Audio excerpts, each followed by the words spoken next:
Hey, what's up, everybody? Happy Monday. Hope everybody's doing well. We're coming on a different time, trying to test some things out.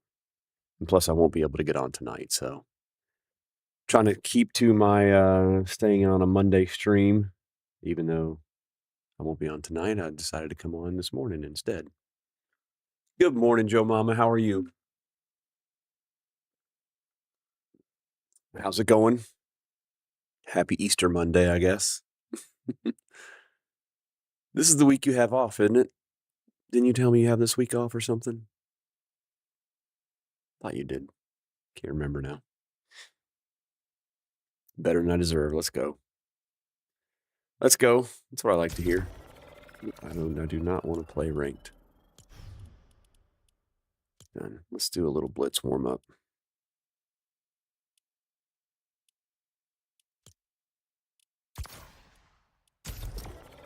Better than I deserve. That's what I like to hear. I know that's right. Not that you don't deserve the best, but I understand the sentiment. It is. I need to finish up some work today. You got a 4-hour train tomorrow. Well, train's not really work, although it can be more tiring, I find.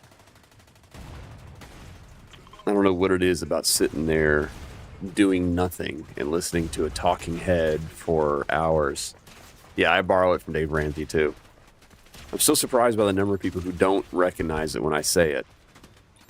Especially the younger crowd when I say it. I was like, better than I deserve. They're like, you deserve the best. I'm like, you're missing the point.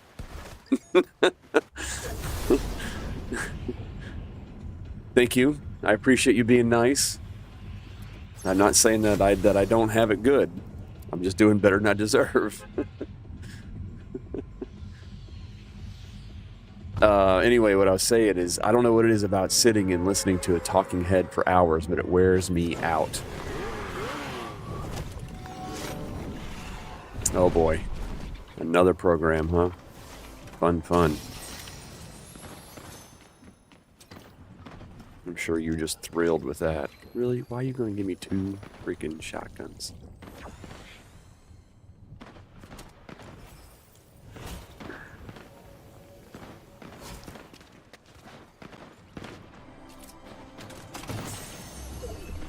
Still 2 shotguns.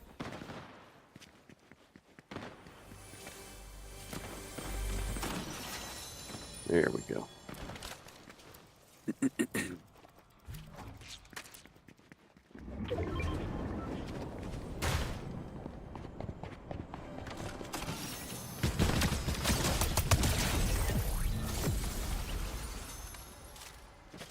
Especially when I'd rather have my time off. Yeah, for real. Like, you were getting between me and a margarita.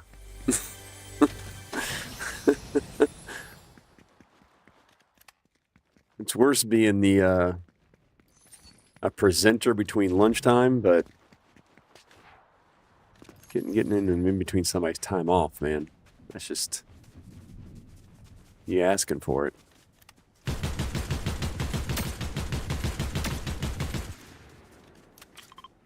Yeah, come over here. What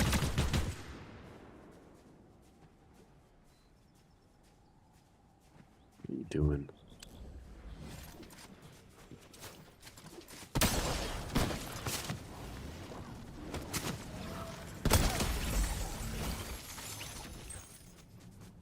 Goofy goober. Goofy goober just wanted to bounce around. What is it with the shotguns?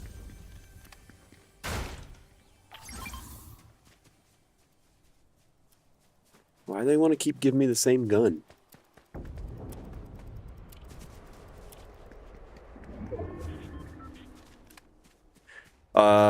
Anyway, I'm not sure if you heard what I was saying, mainly because I was just talking to myself. I'm not going to be on tonight, so that's the main reason why I decided to come on today. Or this morning, rather, since I'm trying to still do my Monday schedule. Plus, I just wanted to see how the morning did for me. Mornings used to always be really good for me, and nighttime's just a tough time to stream. I don't really get much.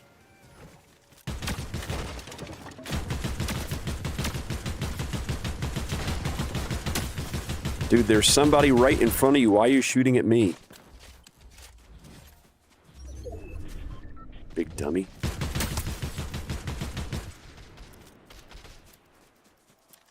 Yeah, now I'm gonna shoot you. See how you like it. Don't like it, do you? Ooh, ooh. Okay. Okay, all right.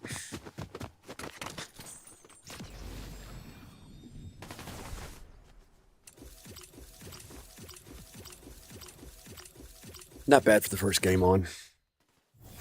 Not bad for the first game on. I think I'm going to go ahead and switch over to ZB and start TikTok up. Anyway, how was your weekend? How was your Easter? Tuesday night going to be a long day for you. Yeah, it will be. Should be a fun tournament, though. I was just kind of looking at the setup of it because I really didn't know. He didn't really tell me a whole lot about it. He just invited me, and I was just looking at the rules for it. So it's random duos.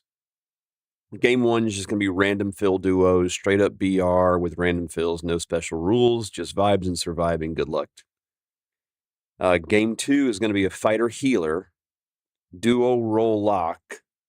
Pick your role and stick to it. One fighter can carry everything except heals. No picking up heals from the ground or chest.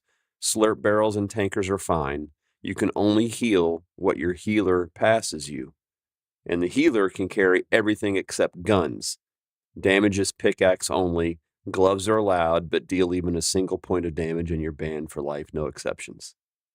So that's game 2.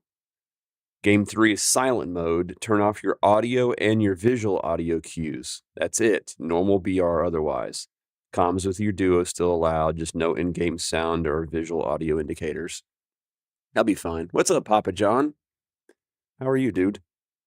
Game 4 is 1 POI. Everybody drops at Sandy Strip. You cannot leave the POI. Last one standing wins. Okay. Game 5 is going to be hide and seek. No rules, go hunt. So no weapons, no dealing damage. Overshield trading's allowed for Storm Surge. No heal off. Caught in Storm, you can heal while making your way back to Circle, but get back ASAP. All other heals and utilities are fair game. So it should be fun. And I'm really not sure who's all in the tournament. You should scope good hiding spots in Sandy. That's not a bad idea, actually. It's not a bad idea. Yeah, because that's going to be interesting. Everybody has to drop at Sandy. It would almost be more interesting instead of just having the one POI, just do a game of Blitz, like a custom Blitz, and just get it going. I don't know. I've never seen anybody do a custom Blitz, but I think that could be fun. If you get a bunch of streamers all dropping in on a Blitz game with the random duos. Wouldn't that be fun? I think that'd be crazy. Because it's already super fast paced, right? So this is a similar concept. We've all got to drop in Sandy, so it's going to be small. It just, you're not really getting pushed by the storm until a certain point, I guess. And you're not allowed to leave the POI. So at some point, the storm, if it lasts that long, the storm is just going to start wiping people out because you can't leave. Habu Blase is here. What's up, Habu Blase? How are you, dude? Good to see you, friend. All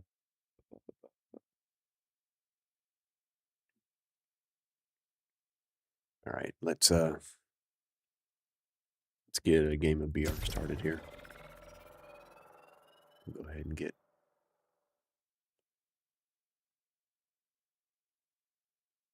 I don't know why TikTok does this sometimes. It won't let me click. It won't let me click the go live button. There it is. Now it came up. So weird sometimes what it does. I'm good. I'm good. Just checking out random streams. Well, I appreciate you dropping in, Papa John. Good to see you, dude. I don't normally stream at this time. I used to. And then I got a new job that's just has been keeping me busy, but I wasn't as busy today. I normally stream evenings, and I kind of miss my morning stream time. Nighttime stream is just a hard time to stream. Just not as many people checking you out. You got to get some games with Blaze. He gave me a cloak. I can make them now. Oh, it's a game show. All right, yeah. Abu Blaze and I have played. I think we've raided together. I'm pretty sure we have, haven't we? He's normally 8 to midnight, 3 days a week. Yeah, normally. This week's going to be goofy, though.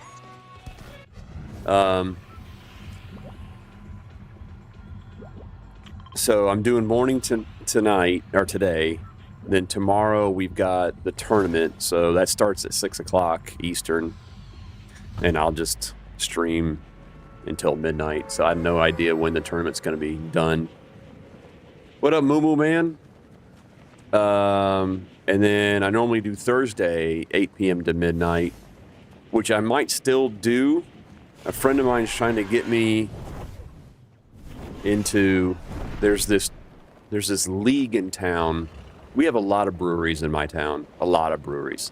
And so there's this league in town that does beer tennis. And essentially, what up, McLean? Thank you for the heart me. Essentially, they do, it's like a pickleball tournament out in the parking lot, but it travels from brewery to brewery, and so you have like a home brewery, and they just pick teams between breweries. It's a whole thing, but it's like just for fun. It's not super competitive. That's what they tell me. Yeah, like, look, dude, I ain't looking for anything super competitive. You know, if it's just going out and drinking beers and having a fun time, I'm down. But if you get people out there that are just going to start going insane, I mean, that's not my vibe. You know, there's some people who just can't help but be competitive at everything they do. I'm like, I ain't looking for all that. So my friend's been bugging me to come out and check it out. And it's always on Thursday night. So I will probably check it out this Thursday. But I don't know how long it lasts. So whenever I get home from that, I'll probably get on stream. We'll see. Things I do for my friends, man. He's like, you gotta come out and do it. I'm like, you do remember I just had like knee surgery like 3 months ago. Like I ain't going out there trying to play tennis. He's like, nah, I didn't know that serious. Everybody just kind of chucks hits the ball back and forth. I'm like, look, if it's just fun in games, I'm all for it. Like, I got no problem with that. So we'll see. We'll check it out. Who got that? Who got that chest? Somebody is here and got that chest.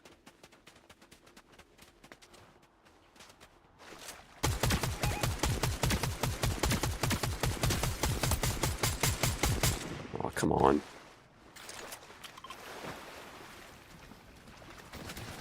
Oh yeah, now you want to shoot back.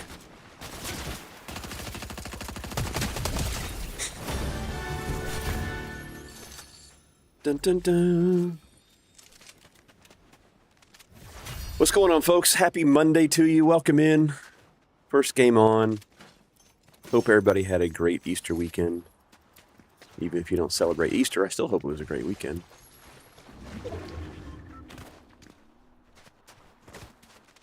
I burned my mouth and I need some sleep.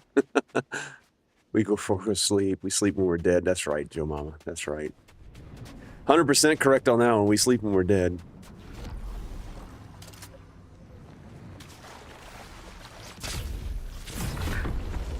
Dang, Unc. You still up playing? What do you mean still up playing? I just got on.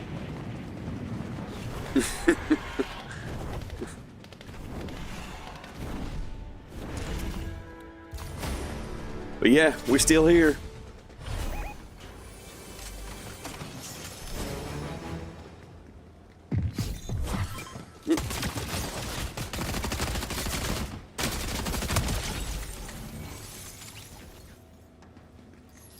Guy was trying to hurt me. Did y'all see that? Oh, okay. Imaginary demon. Dude, that's funny. I mean, I've been up since 5 o'clock this morning, but that's normal for me.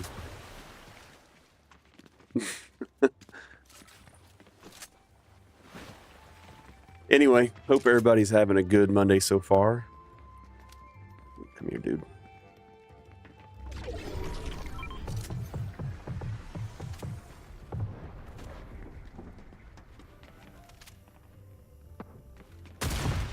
Missed.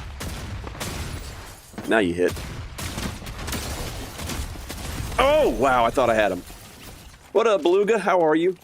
Dr. J with the heart mean to go populars. Appreciate you, do. I just opened my eyes. Can't blame you, Danny. Can't blame you, Danny. It is almost 9 o'clock my time, so I've been on for almost 4 hours. Went to the gym this morning. Enjoying your first morning coffee. Let's go. That's what we like to hear. No work today. Let's go, Dr. J.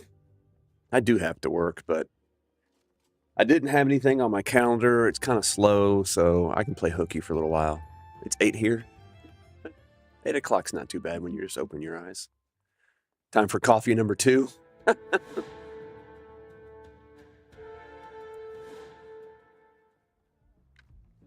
Sorry, I had to get that one down. What up, Risky? How are you? Good morning.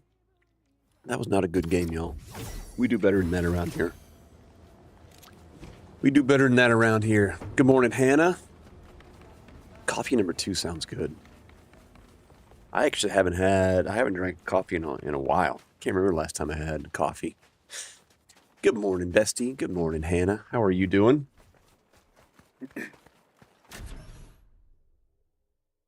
Hope everybody had... Hannah with the heart me, thank you so much. Hope everybody had a fantastic weekend. My Easter was pretty chill. It was kind of gray and dreary and rainy, and we needed the rain, so I wasn't complaining. I'm glad I got my yard work done on Saturday. But it did cause me to go to church, had a Easter brunch, and I came home, and I fell asleep on the couch. Made sweet tea yesterday for the first time since Christmas. I will drink the whole pitcher. It's a treat for my usual water. Let's go. It was raining where you are too. Hannah, I'm doing great. Doing fantastic. Kind of excited to be on in the morning. It's been a while since we've done a morning stream, and I have missed the morning crew. We get such a better FYP push out in the morning. It's just hard to stream at night, y'all. There's not a lot of people watching. We always did better numbers in the morning, so I kind of miss it, not gonna lie. Sunday. Joe Mama, you ain't lying. McLean with the go popular and the super popular. Let's go. Thank you, thank you, thank you. I guess I do need to get a gift gallery up there.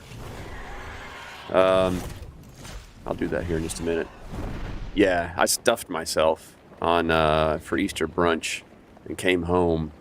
And I wasn't intending on taking a nap, but I sat down to watch some TV, and yeah, I fell asleep. I slept for a good hour. It felt really good. McLean with 20 tiny dinies. W. McLean, thank you so much. That's huge. Really appreciate you. That's freaking awesome, man. Thank you, thank you, thank you.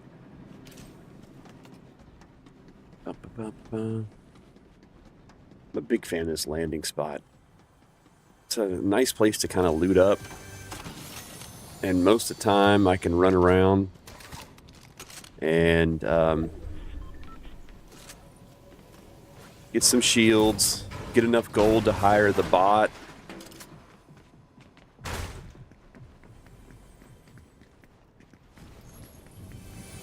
Got somebody walking around here.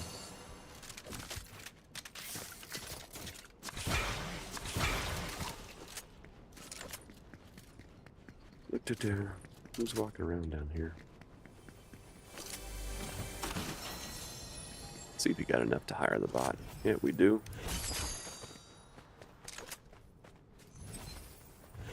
Who was walking around down here?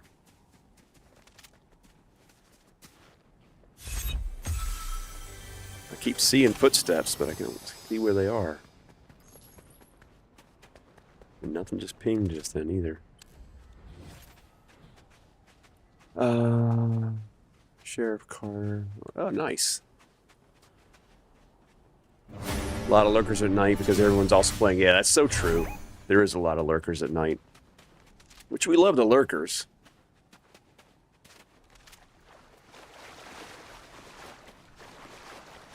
Yeah, it's fun to stream in the mornings. Maybe I can try to get back to doing it more if I get on early enough. If you're new here, drop a follow, tap the screen. Danny, thank you. Yes. If you're new here, drop a follow, tap the screen. Give me your daily heart me. It's only a penny, but it means a lot to me. Helps us get us pushed out of the FYP. And we need it. No health? Oh,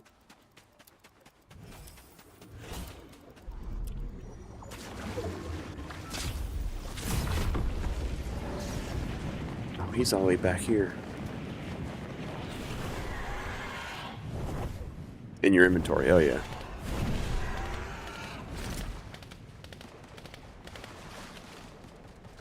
I don't typically run with health.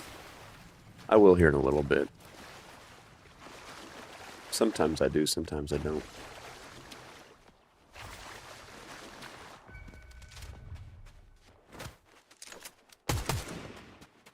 Come here, goober.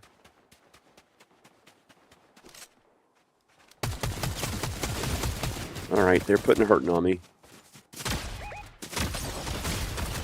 What is going on this morning? I've fought Moki Bunny before. I fought them before.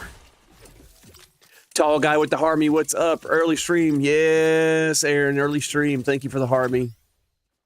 Good to see y'all. Okay, we're not off to a good start this morning, though. Definitely more action in the morning. For sure, Danny.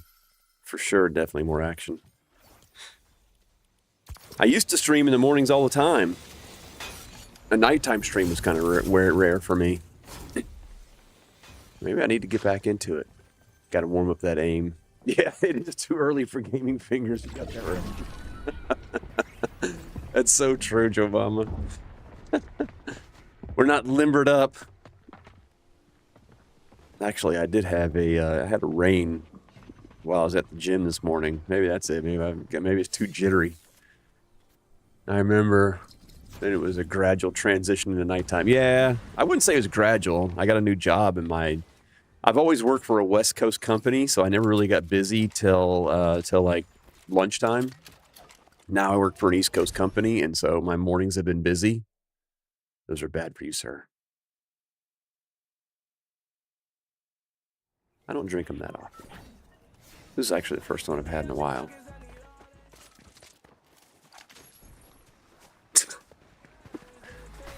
And I feel like it's okay if you do it as a pre-workout. Not as just like a cup of coffee and sitting in a chair, like some of our other friends do.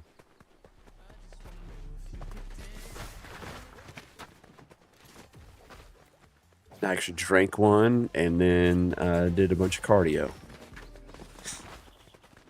What type of work do you do? I am a product marketing manager for a tech company, tall guy. I feel personally attacked. What do you mean? Oh, no. Are you a rain drinker, tall guy?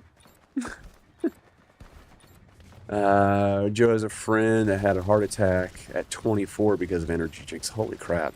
Yeah, I don't drink them that often. I literally don't. I mean, I know some people that drink them every day or drink multiples of them every day. Maybe.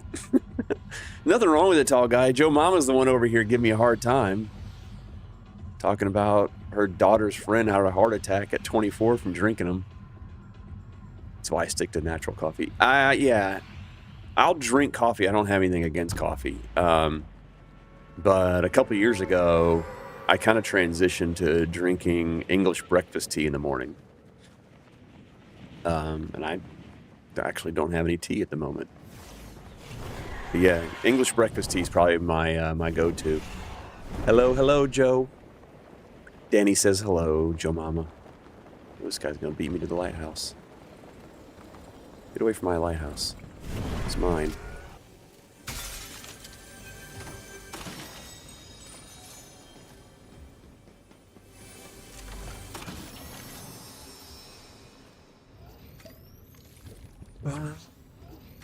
I'm looking at a new job, which would be remote. Fingers crossed. Oh, that's cool. I mean, I work from home, and it is nice to be able to do it. I don't personally prefer it. I like being able to go into an office. It's nice to have the option, but I wish I had an office to go to. Mainly because I'm an extrovert. And sitting at home with no one to talk to all day absolutely drives me crazy.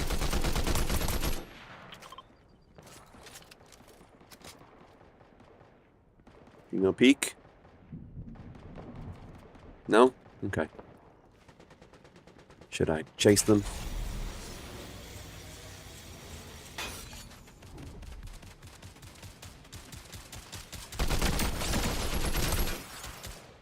Now I'm out of bullets.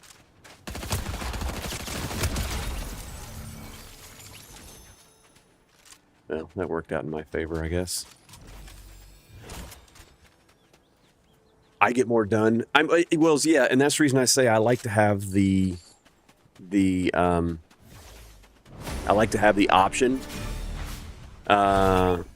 Because when I do want to get work done, like when I want to get heads down, it is super nice to work from home. But I'm just a big extrovert. So, I actually like going into an office and, going to lunch with friends. Ow.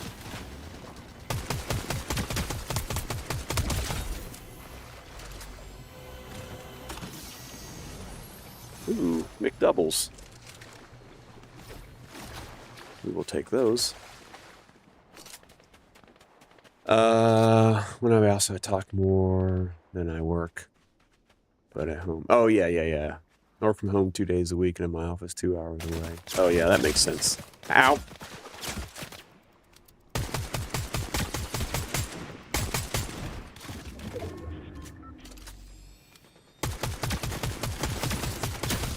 I'm not doing well.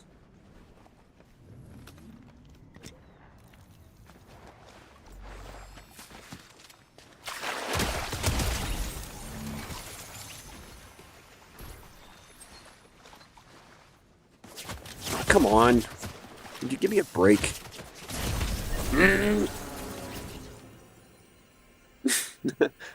Michael Smith with the follow. Thank you so much, brother dude. How are you, man? All right. We actually were playing halfway decent there. I just kept getting pushed and couldn't get healed. Everybody was coming for me. Where everybody got to push me like that, man? Why everybody got to push me like that? Anyway, what was I saying? I mean, I do get more work done from home most of the time. That's not a true statement all the time. Because there are some days where I've got laundry to do. I've got to run some errands. And it's just easier for me to go and do that stuff. Again, it's nice to have the option. But I feel more connected with the business if I go into an office and there's other people that work in the business, even if we're in the same department, which I actually prefer because then I can learn. Like, I like being around the salespeople doing what I do. Like, I get to hear what's going on and the stuff that they're working on. Remote job requires so much self-discipline. I like that some days when I'm yapping in chats, but I love it. Joe Mom, I'm the same way, 100%. I'll trade with you, Jetta. My office is my backpack, and I have to carry it with me everywhere I go. Yeah, Beluga. Do you work in sales, by any chance? I mean, I have thought about, so my church, this is actually a project I worked on with my church. A few years ago, we had done an expansion. No, she's in education. Okay. Uh, I'm an early inter. Oh, I knew that. I knew that. God bless you. You are a special person, Beluga. Um, a few years ago, our church was expanding, and we were building some more office space. And we've always kind of had this motto that we wanted to be a blessing to the community, even if you weren't a believer. You never darkened the doors on a Sunday. Like, we wanted to be that kind of church that if for some reason we had to fold up and go out of business and shutter the doors, that the whole community be like, we miss those people, right? And so we were trying to figure out how to be a blessing to the community, what we could do.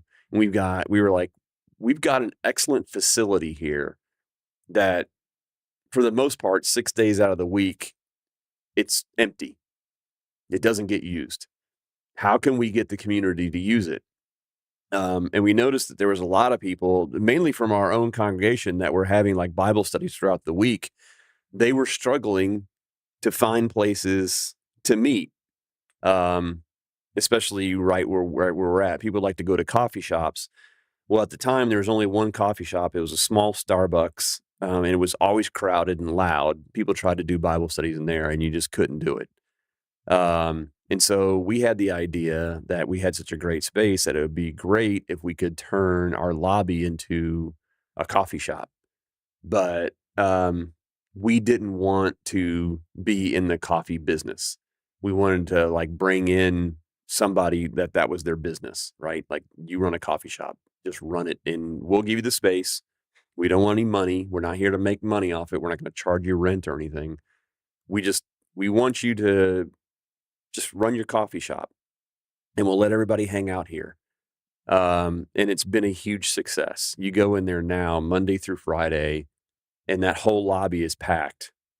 And people are sitting there working, and they're drinking coffee, and they're having meetings, and it's great. And it's a bunch of people. Most of them don't go to church there. Like, they just come in there and they work and they drink their coffee. You would think it's just a coffee shop. And you got to understand, our lobby doesn't look like a traditional church. So a lot of people, at first, when we first did it, people were a little skeptical. They're like, is somebody going to try to come in here and convert me? We're like, no one's gonna bug you at all. Well, that's the reason I was saying that, Joe Mama, is there's days that I'm like, I should just pack up and I should just go work there. But the thing is it's my church. And I would get nothing done because people from church, like all the staff and the pastors and everybody they would all come by. Like, I would get nothing done, and I'd end up dealing with more church business than I do my own business. But I may still do it like one day a week. Sharing the collective brain cell again. 100%. Yeah. Yeah, for real. It's a little crazy how how similar we think. But I may go in one day a week just to get out of my house, because I get a little stir crazy being in here all day, every day. And yeah, it's just like, no, I gotta get out of here. I gotta go do something. It's driving me crazy. All right, let's get back to the games. But yeah, it's been wildly successful. We've actually had some major businesses like Duke Energy's the big energy provider in the area. And they'll come in and use like our sanctuary to have like big company meetings. Um, and they'll pay for all the coffee for their employees and just run a tab. And so we've been doing stuff like that. It's just been really cool. You need to sign on the back of your shirts. I'm working and I have no self-control. Do not disturb. Yeah. That might work. That might actually work. Oh my gosh, that's funny. Anyway, we're gonna try a different drop spot. Maybe we can have a little bit better luck. Actually, we won't. This is gonna be a hot drop. I can already tell you this will be a hot drop. We gotta lock in for a second, y'all.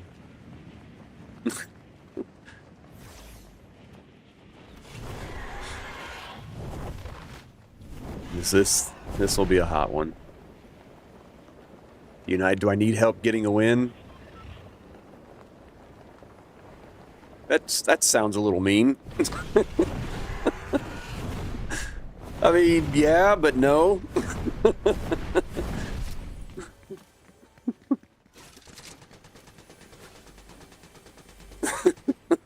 Do I need help getting a win?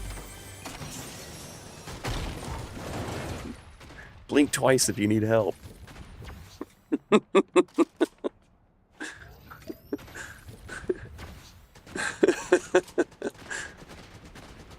Oh, that's funny.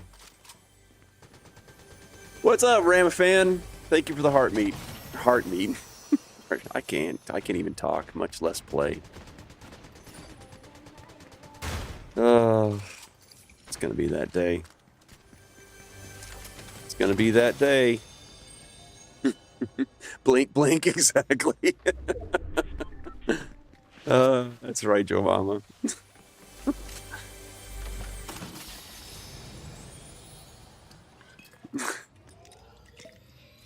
How are you doing, Ramafan?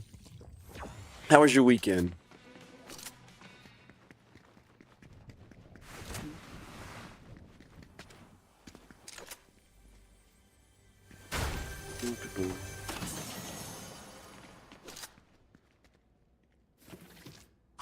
We already have pizza. What are we doing? We already have pizza.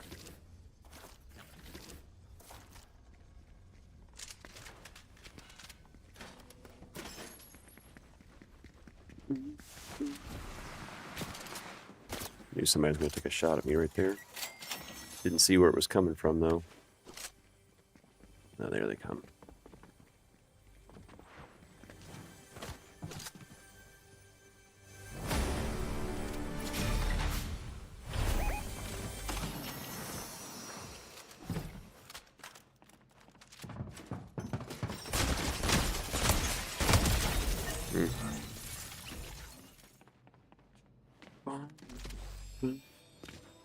How about, doing well? Weekend was good. Yeah, weekend was pretty good. Pretty laid back. I mean, I did some yard work on Saturday. Did the whole church thing yesterday, Easter. I was telling Chad a second ago, it was kind of gray and rainy, which my yard needed it. So I was thankful for it. But it did put me in a mood to nap right after church, which I did. Unexpectedly. Am I losing my mind, or did you change my name? Change your name? Yes, I did. Change my name. Been a while, but it's also been a while since I have streamed in the morning, so. You are not losing your mind. It is I. Used to go by DJ 45 Cal. There's a story behind it, but yeah. I'm glad you remember me, though. And we'll take a whole pizza. Why wouldn't we? If you're streamed... I know your stream buzzed my phone like an alarm clock. Oh, did it? Yeah, I finally got the alerts fixed on Discord. I think y'all told me a while back, and I forgot about it. And then I kind of just was looking this weekend and noticed that the channels that normally push out the Twitch and TikTok alerts, like, hadn't done it since November or whatever. I can't remember. Maybe it was October. I remember looking at it, and I was like, good Lord, why isn't this thing? And, of course, it's because of the name change. So I had to go in there and update all that stuff so it would pick up the alerts. So hopefully Discord sent out alerts when I went live. As it should. You got your noties turned on Twitch and it went off. Nice. Good. Glad it's working. That's perfect. Guess we should go get our... Oh, this is going to be a real person on the rival. We're going to get a real person for our first rival. See how this goes. still got the llamas in the game. I'm glad they left the llamas in the game. I'm just not a fan of it. I tried it one time and I was like, yeah. It was a weird movement that maybe I could get used to, but I certainly was not used to it. It messed me up big time. There they are. Yeah, fight that person while I sneak up on you. That's perfect.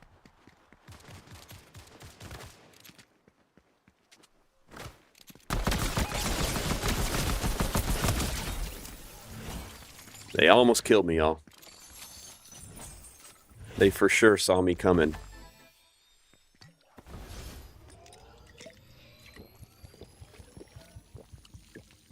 I thought they were still fighting that other person.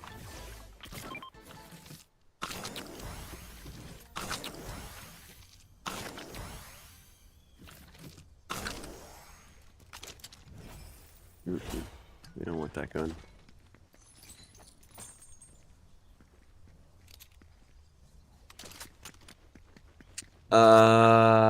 Good and bad. There's a Lysol, hopefully over the bad. Wait, House, I missed something. I've been good, had a few things happen since last time we were all here, some good, some bad. If people would stop killing me in Blitz before I load in would be amazing. Yeah, no, that's right.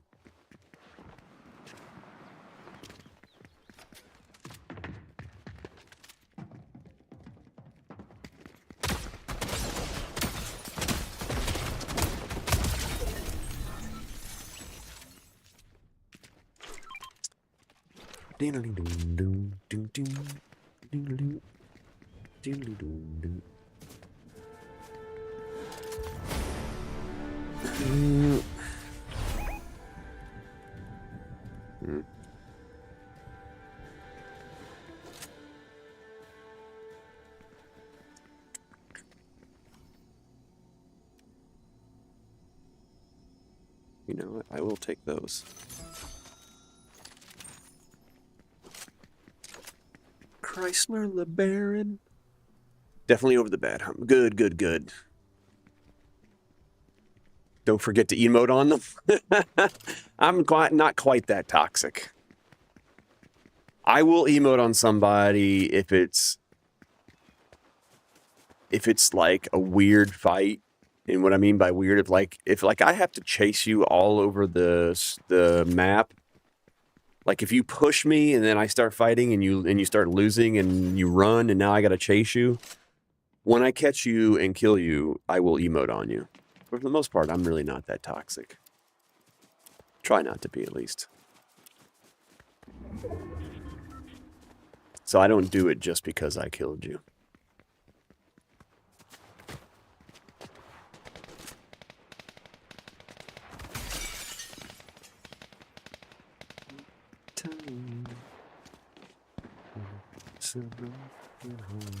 Where is this person? You think it's there? It's this fight over here? I doubt it. Shouldn't be. That's way too far away. Thank you for the follow, BG. Thought they said DG for a second. It's like, is that Daddy Games? But it is not.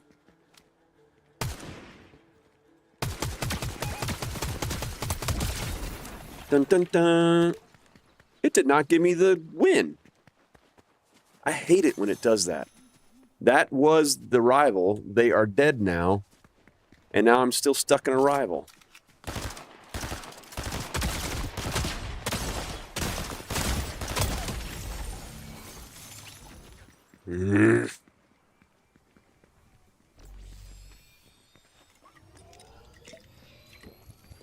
Okay, now it cleared the rival. It didn't give me the win, though.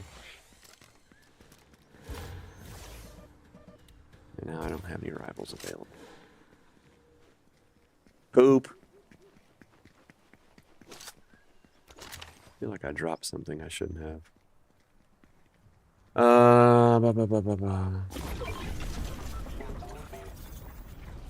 Oh, if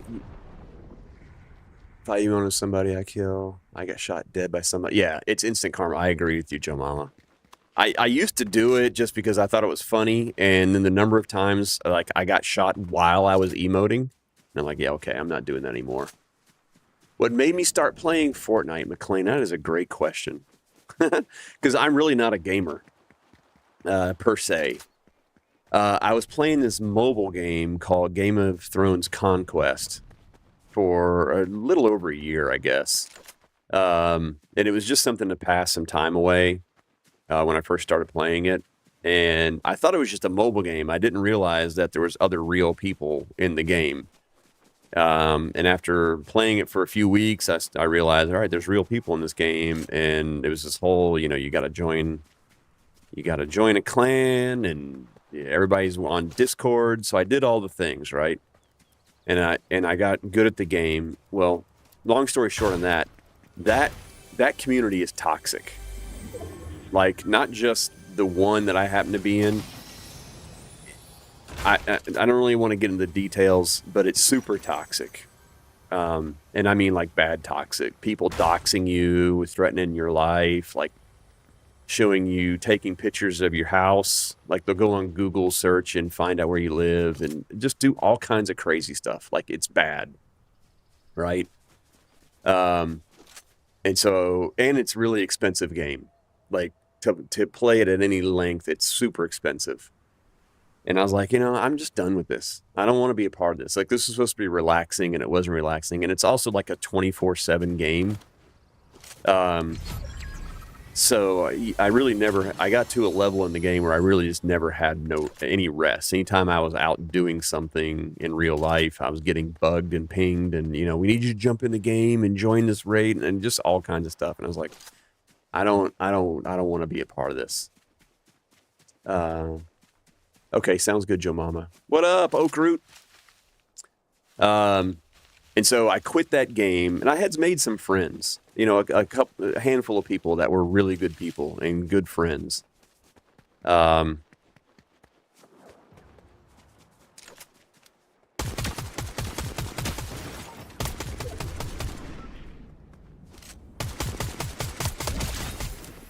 Gotcha. And so when I left that game, it was just kind of the end of it, right? I was done. And the handful of friends were like, hey, why don't you come play Fortnite with us? And at the time, I thought Fortnite was just like an Xbox, PlayStation game. And I'm like, yeah, I'm no good with console games. Like, it's just not my thing. I don't want to play it. They're like, oh, no, you can play it on the PC too. And I was like, I don't know. That's just, I'm really not a gamer.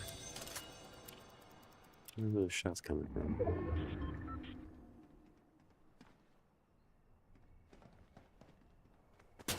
Oh, there they are. Okay. You're hiding in the bush.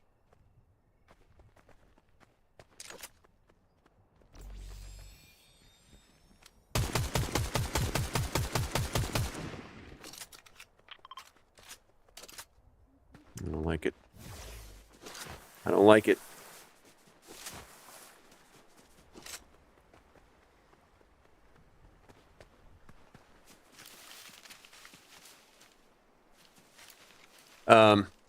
So they persisted, and I was finally like, okay, fine, I'll give it a try. I really didn't think I was going to like it, but I started playing the game and instantly fell in love with it, honestly. A lot of mobile games have toxic communities. Yeah, I didn't know. I didn't really know it was like real people. I just thought it was a mobile game, right? When I first started playing it. And I'm a big Game of Thrones fan. The only reason I started playing it. Hence the skin I'm wearing.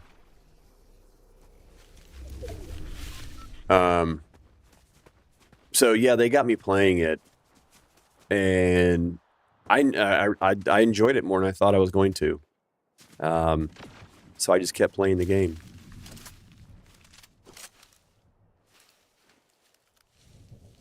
Come on. I know you're back there.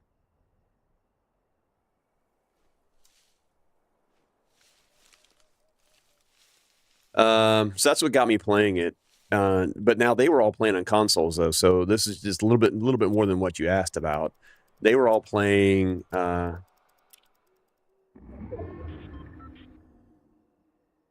Like the pair you missed bug spray with. Oh, yeah, nice. Um, is that guy just gonna hide behind the rock? Or did he run the other direction? I think he's waiting for me to move first. I need heals, though. I need shields.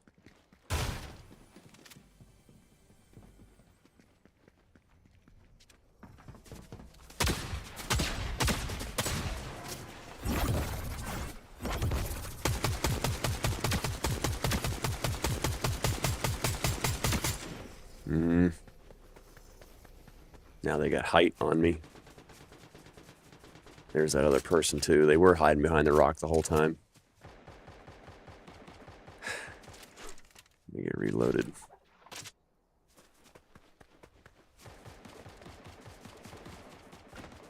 There's going to be 4 people up here.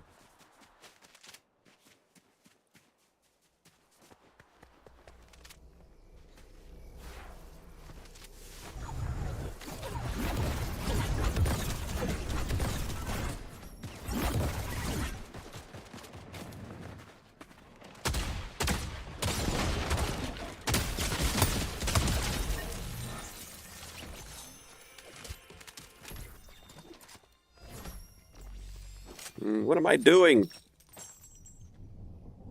I want that. And that. Thank you. What up, Shay? Thank you for the tiny bunnies.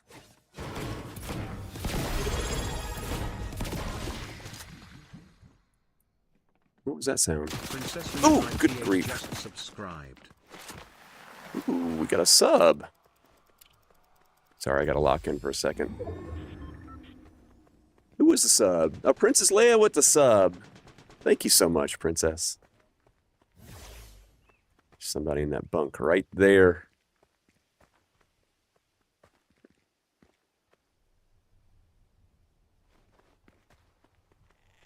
Now they're trying to get height on me now.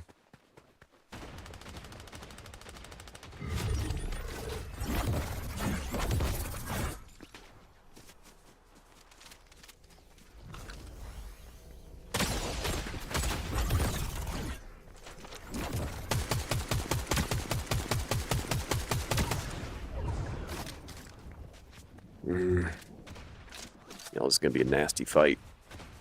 There's 4 other people, and we're all right on top of each other.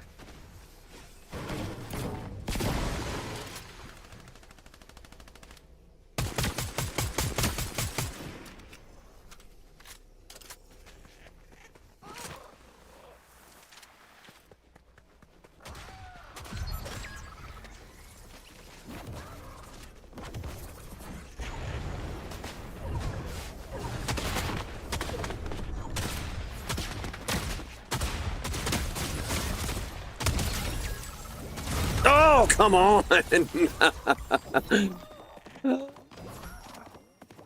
you think we will run into the infamous song this stream? What's the infamous song? Sorry, y'all. I had to lock in there for a second. But that was a good game, though. That was a lot of fun. That was a lot of fun. Not the way he's riding around in llama, I know, right?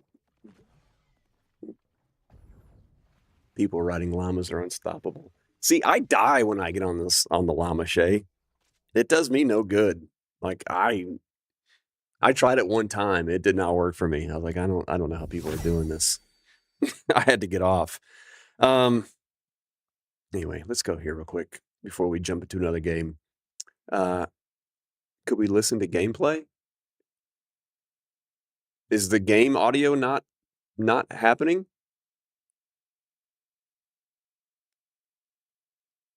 I did forget, Danny. What's the infamous song? There's no game audio?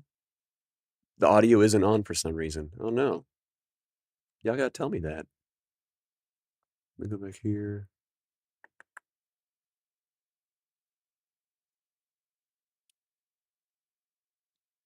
You hear game audio, Beluga. Okay. TikTok's saying they're not getting game audio. Ba-ba-ba-ba-ba.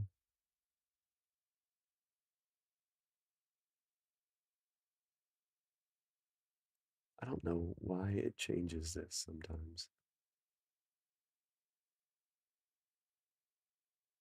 Yeah, no, it needs to be game save. Now you should have it. Let me go to a Blitz game really quick, make sure y'all can hear it. I didn't mind, okay. Yeah, well, I hate that, though. It's on now? Okay, good. Okay. Well, we won't go into Blitz real quick then. I was trying to finish the story, though. Yeah, think if y'all have never streamed, like, you listen to any streamer, anytime there's, like, a Windows update or some kinda software update, things just get changed, and you don't know it. So, yeah, anytime something like that happens, y'all please just let me know. You're not bugging me at all. If you're not hearing something that you should be hearing, or if it's something's too loud or too soft or whatever. Anyway, I forgot what I was trying to tell you about.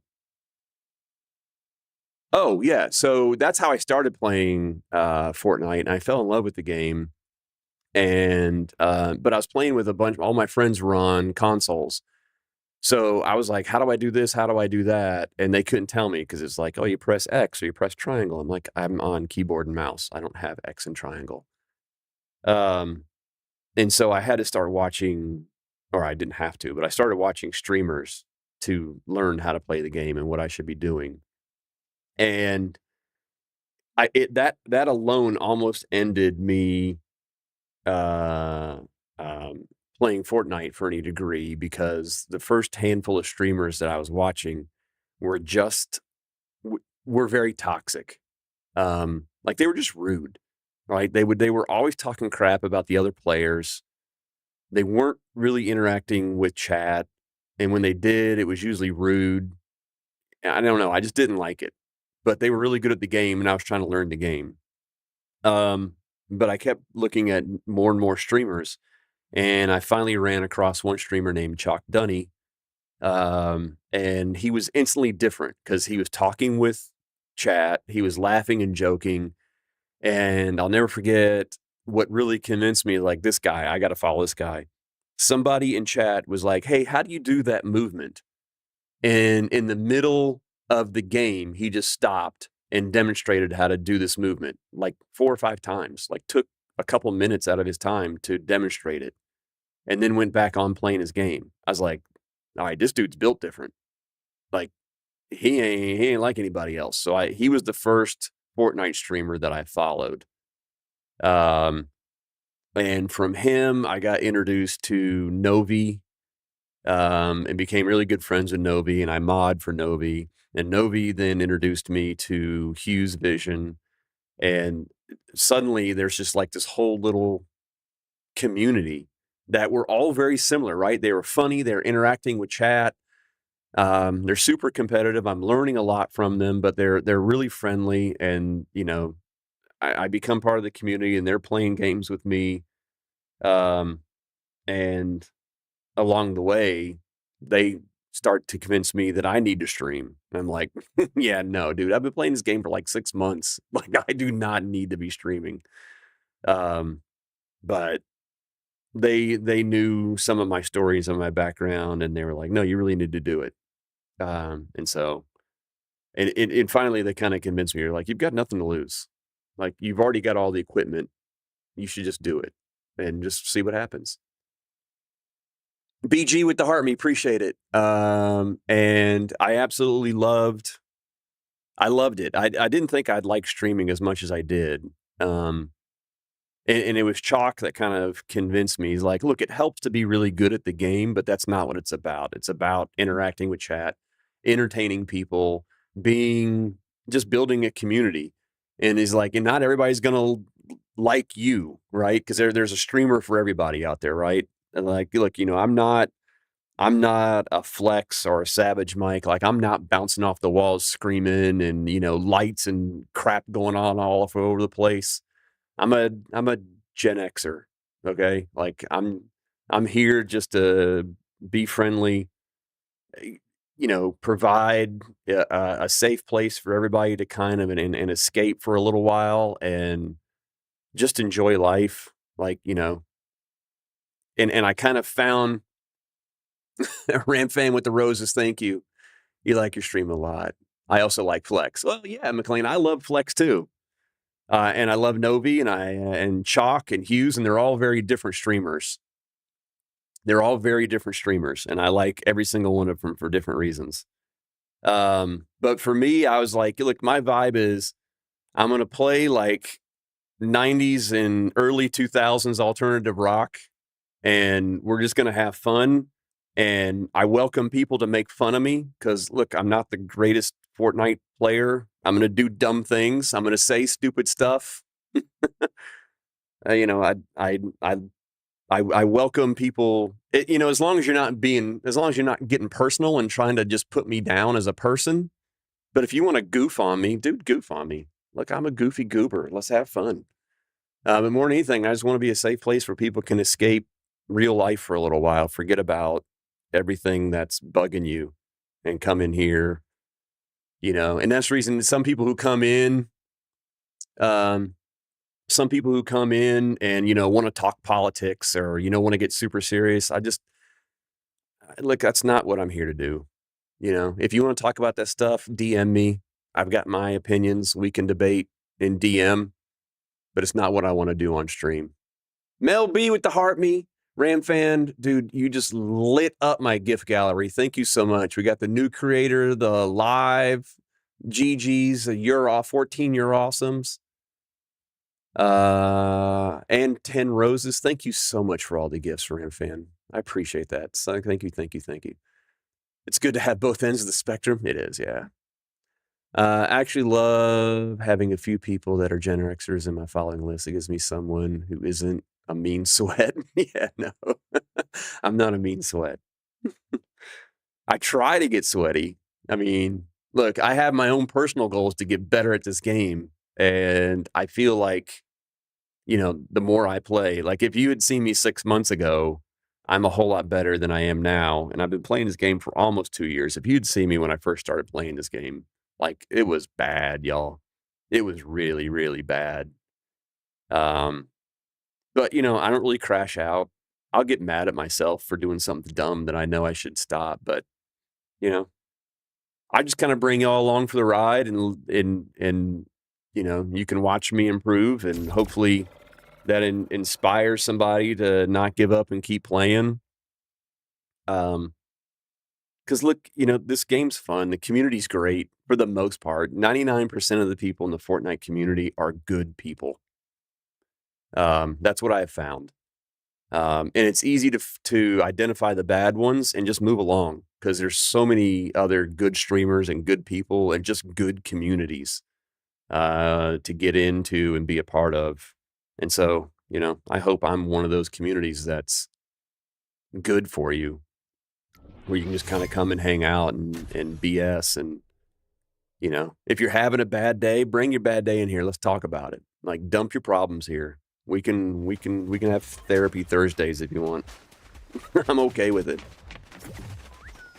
What I don't like and what I won't tolerate is people just coming in and bad-mouthing people or trying to make people feel bad just for who they voted for or where they live or, the kind of music they like. Like, if it's done in a joking manner, like Joe Mama's one of my mods in here. She's been here for a long time. She knows me really well, and she gives me a hard time almost daily.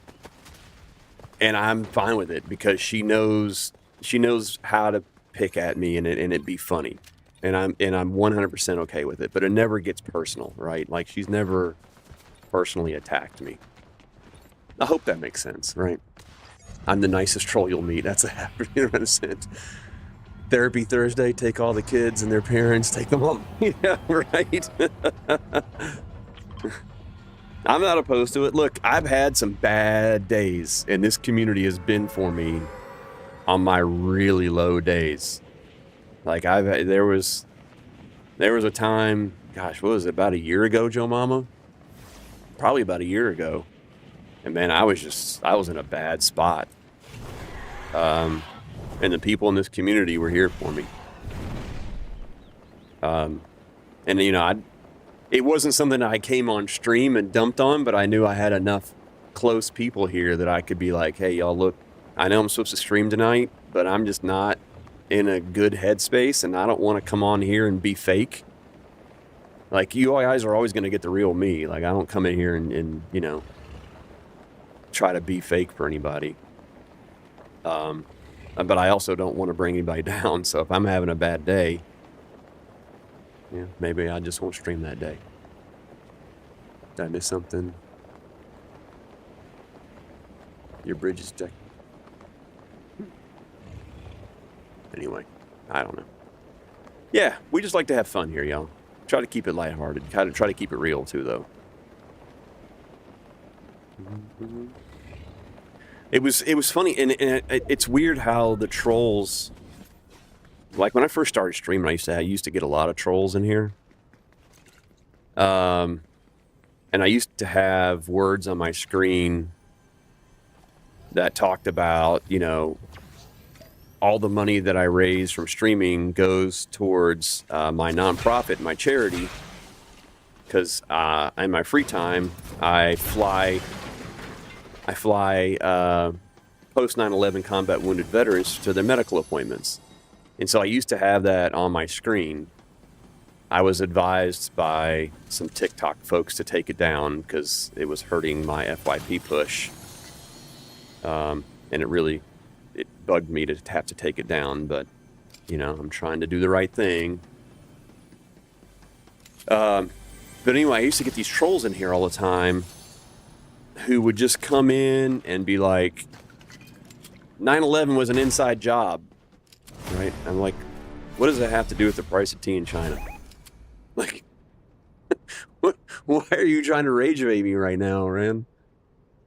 Trolls live under bridges. I worry when you're not here. Your stream's one of my favorite and truly a highlight of my days when you stream. Oh, Joe Mama, thank you so much. That really means a lot because I know you're tight into a lot of communities too. So for you to say that about me and my stream just means a lot. I really appreciate that. I've tried to get better about communicating when I'm going to be on and more importantly when I'm not going to be on. Because it used to just be random.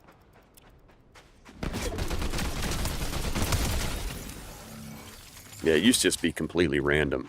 So I'm trying to get better. I think I've done a better job about trying to communicate what my schedule is. And if I can't keep to the schedule, letting everybody know, hey, I know I said I was going to be on, but something came up and I'm not going to be on. And I'm trying to stick to a schedule. So if y'all are wondering, I'm trying to stick to Monday, Tuesday, and Thursday nights. But again, I knew I wasn't going to be on tonight, so why can't I just land in this boat? I knew I wasn't going to be on tonight, so I was like, well, I'll get on in the morning. I'm going to play one Blitz game, and I'm going to bed. All right, princess.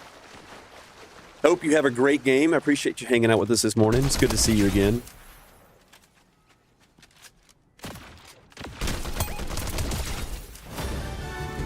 Bum, bum, bum.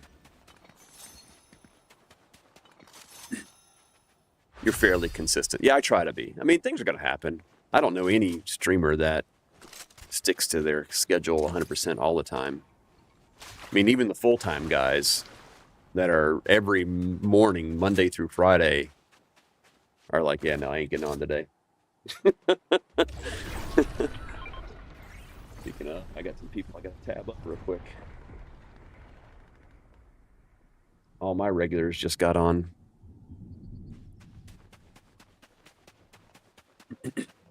Life happens. People need to be more patient. Yeah.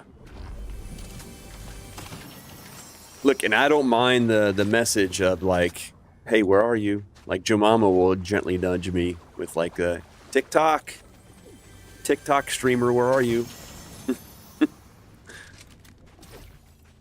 That does not bother me at all. What up, Warden? How are you? I never blame you for taking time away. Just worry. No, I appreciate that. I know you don't. And that's the reason I try to get better. Be like, hey, I'm not going to be on. Had something come up.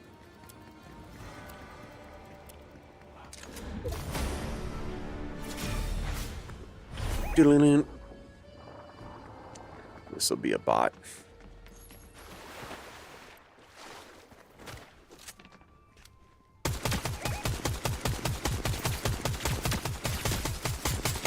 Stand still. This will go a whole lot quicker.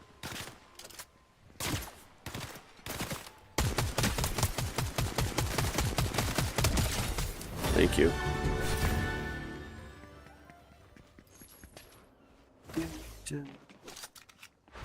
Good morning, Warden. How are you? How was your weekend?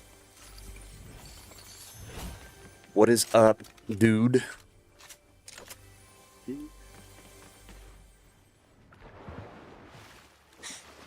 These bloated things are really disturbing. Like, why they gotta be so bloated? Why they gotta be so bloated like that? It's kind of nasty.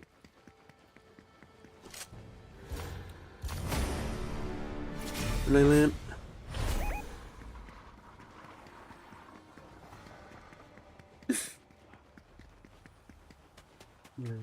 Danny, how is your shop been doing? Don't you have like a storefront at a market?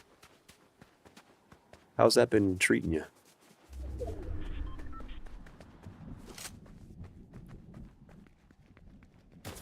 Ooh, hi. I didn't see you standing there, friend.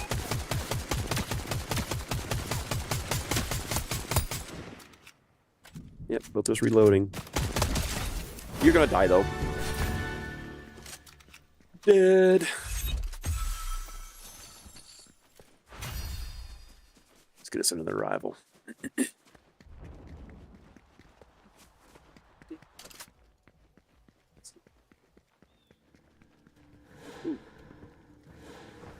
me pick you up as a rival real quick.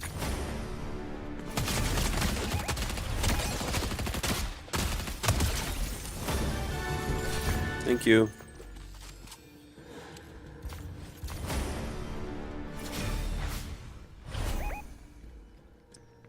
You brought me a nice gun, too.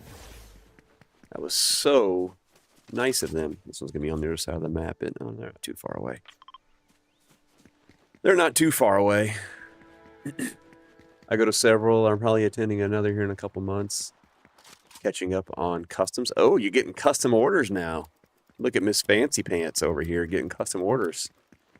Ended on a win. Let's go, Princess Leia. Is it Princess Leia or Princess Lee? Because some people pronounce the way you say it, Leah or Lay. Or Leia. And I always hate mispronouncing somebody's name, and I've probably asked you that before. Is it Princess Lee? I want to say it's Princess Lee.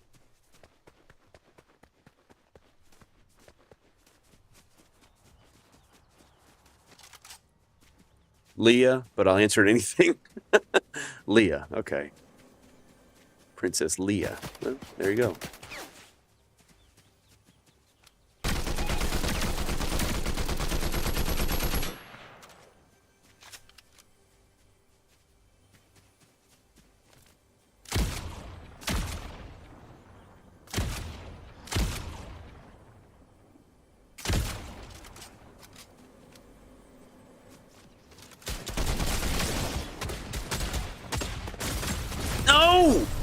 Oh, no. Nice job, dude. GG's. That was a good play.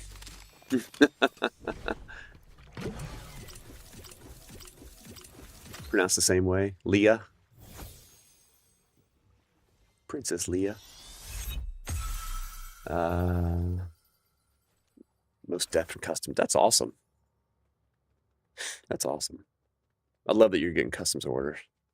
Pretty much every other streamer calls me Princess Leia, and it doesn't bother me. Oh, Princess Leia. Leah. I'll try to remember. I mean, everybody wants to say Princess Leia because Star Wars, right?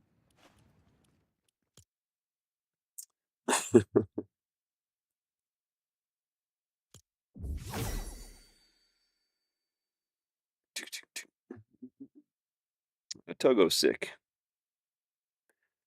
Togo's sick. I don't think Togo will be streaming today.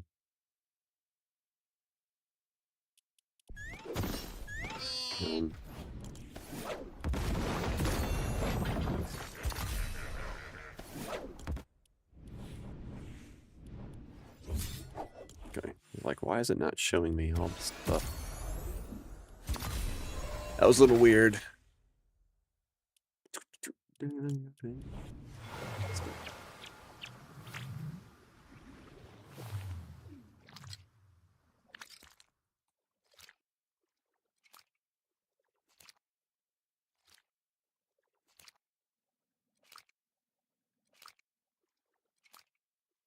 Give me 1 second, yo.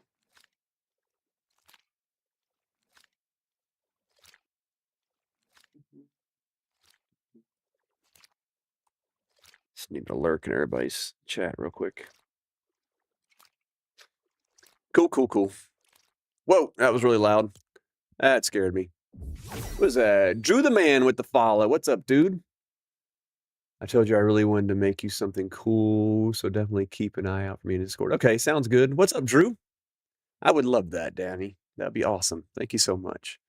What is up, Drew? Happy Monday to you, brother. How's it going? Okay, why am I got a blank screen? It's kind of weird. What is up, Drew? Nothing. Watch from the hospital. Oh, no. Hope everything's okay. I mean, you're in the hospital, so everything probably isn't okay, but I hope everything turns out okay. Don't like hearing people being in the hospital. Doc said, you got to win, or they're pulling the plug. Dude, you can't put that kind of pressure on me, man. Kidney infection. Oh, no. That's not good. That can be painful, man. Hopefully they got you squared away, just some antibiotics or something. Are you getting out of the hospital anytime soon? I hope? Question mark. I don't think I've ever had a kidney infection. I don't know. That doesn't sound good, though. I need to tip this camera back a little bit. There we go. Hopefully today. Let's go, man. How long you been in the hospital, dude? That's crazy. That's crazy. Doc says I got a winner. He's pulling the plug, y'all. No pressure. No pressure. Just Drew's life on the line here.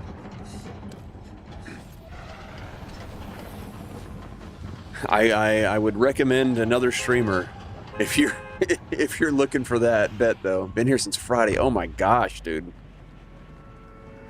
That's heinous, man. I'm so sorry. I'm glad you're on the mend and you're getting out of there today, though. Or hopefully today. That's terrible, dude. I hate that for you. Any nurse will tell you the hospital's the last place you want to be. You got this, Cheddar. All right. I appreciate your confidence. If you're trying to get over an infection, the hospital's the last place you want to be. Even the doctors, man, they want to get you out of there as fast as possible. And most people think it's because of insurance. It's not because of insurance at all. People who have extended stays at hospital are more likely to get another infection. I'm going to miss this. Shoot. I got too low. They're more likely to get another infection, some kind of staph infection or something. Like, it's bad. You do not want to hang out in a hospital. So that's the reason, like, once they've got you stable and can turn you loose, they want to turn you loose. Get you out of there. Oh, you're paralyzed, so you get them frequently. Oh my gosh, man. And then you know the routine. I ain't telling you anything you don't already know.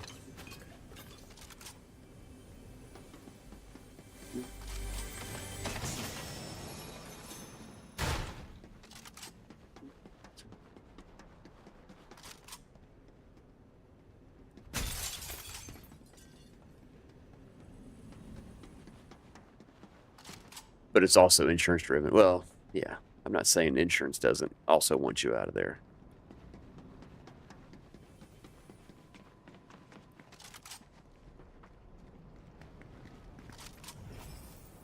Don't have enough yet.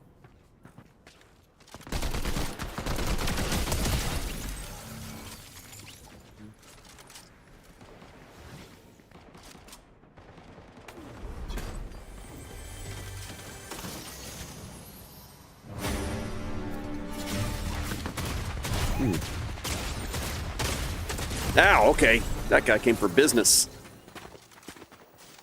What up, Rhodey? How are you, dude? What up, Mandy? Early pew-pews. That's right, Mandy. We're getting some early pew-pews in today. Well, I'm sorry, Drew. Looks like they're going to have to pull the plug on you. I apologize. I tried. That was not my best game. Well, bye-bye. Yeah, it's nice knowing you.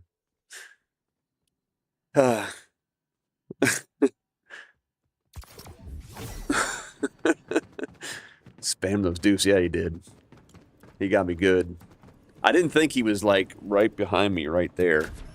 I thought he was on the other side of the lighthouse, so I thought I still had a second, but I was wrong. Let me crawl into the reboot, man. Yeah. Yeah. We'll get you a reboot, all right? How about that? I hate for the dock staff to pull the plug on you like that. That's a terrible way to have to go. Here lies Drew. Dead because a Fortnite streamer failed. It's so morbid, man, but we gather here to hold our hands over Drew to help him revive. Right?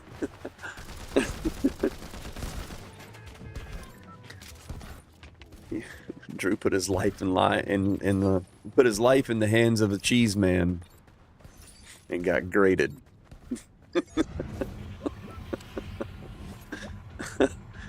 Oh my gosh, the jokes are terrible. Pretend this is a med kit. Yeah. Living the dream. How's your day? We love some dark humor. Every now and then you just gotta let the dark humor fly, right? I feel like Drew's one of us, though. I feel like Drew's gonna be okay. I don't feel like he's taking it personally at all. It's my love language. I was gonna say dark humor's crazy. Yeah. Yeah. That and sarcasm. Yeah, I do like some sarcasm as well. I feel like Drew will appreciate the dark humor, though. He kind of started it with us. He kind of started it with, you gotta win or they're gonna pull the plug on me. Like, come on, man. That's just crazy talk right there.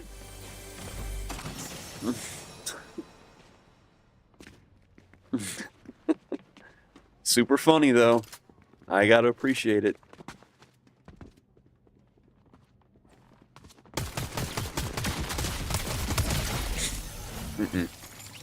No way you running up on me like that.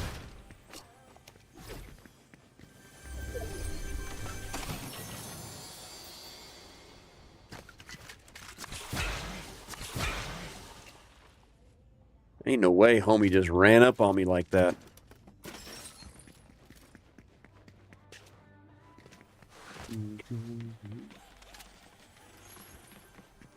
Where's that chest over here? Is it up top?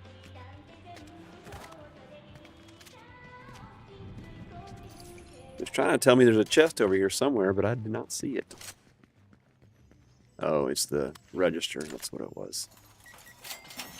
That's all good. You gotta laugh at life sometimes. You gotta laugh at life all the time, man. I appreciate that attitude, though. Yeah, you gotta laugh at life all the time.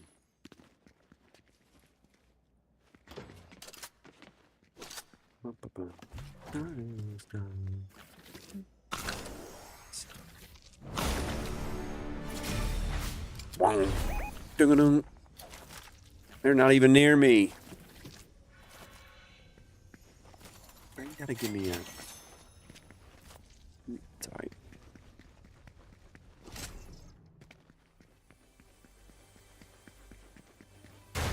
Gosh, I hate going through toys to figure out what to keep and what to get rid of. What toys are you going through? think I missed something.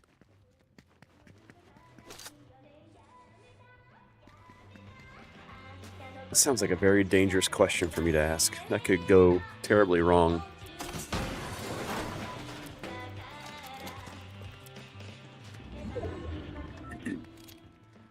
Feels like half my rivals were completely across the map last night. Yeah, you're right, Mandy. It's so weird. Well, they are a long way away too.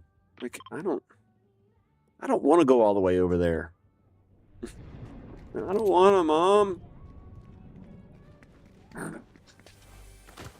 I'll start in that direction, and they'll end up dying.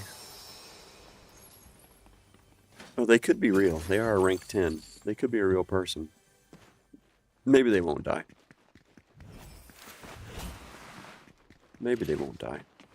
We can try. Plane.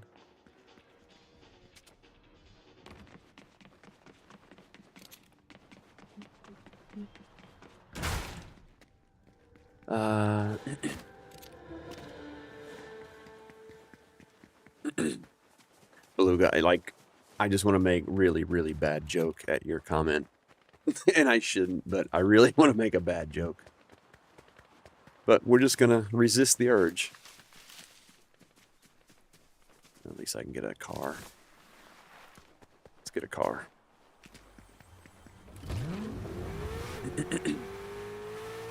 Good boy. Do it now. I'm not doing it, Beluga. You'll think badly of me. But the joke is just like right there.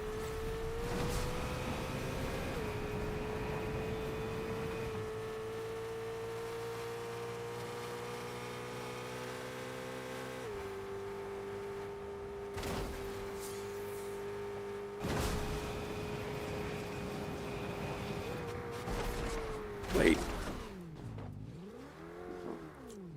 Now they moved all the way over here. How'd they get over there?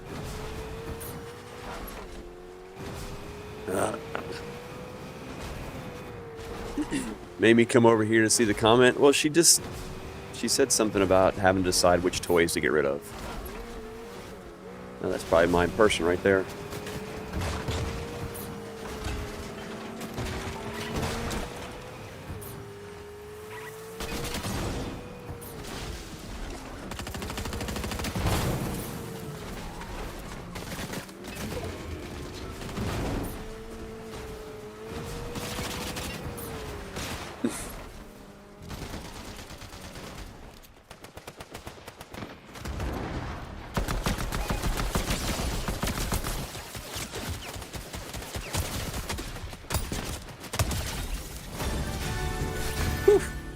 That was a fight.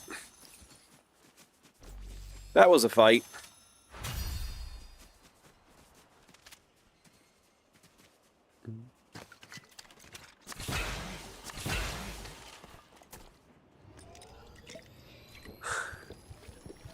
I'm gonna be sad all day without this joke in my life. No, you won't. Trust me. It's really not that good of a joke. It's just my warped mind, and it just doesn't need to go there. Trust me. It's better for both of us.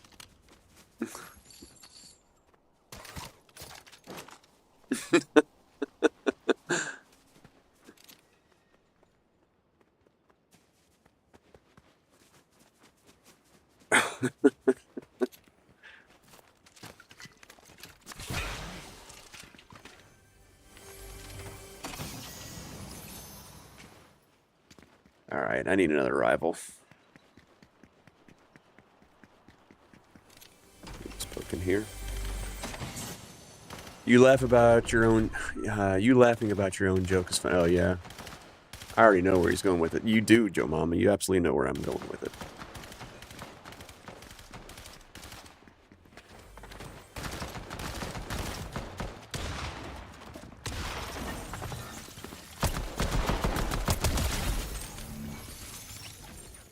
You know where I was going with it because we often share brain cells.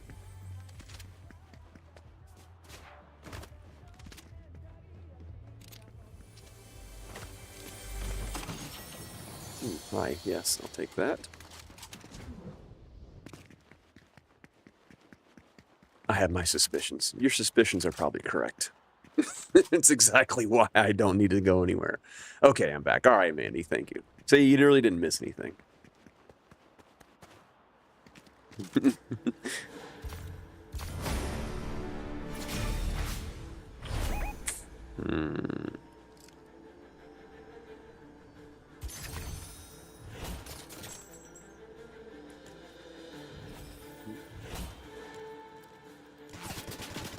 Oh, no, no, nope, nope.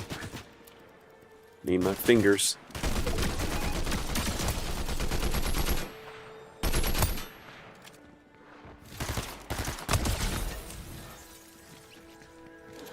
My fingers almost failed me there, y'all. Where did I drop my shotgun at? I swear I had blue shotgun. I swear I had blue dualies, didn't I?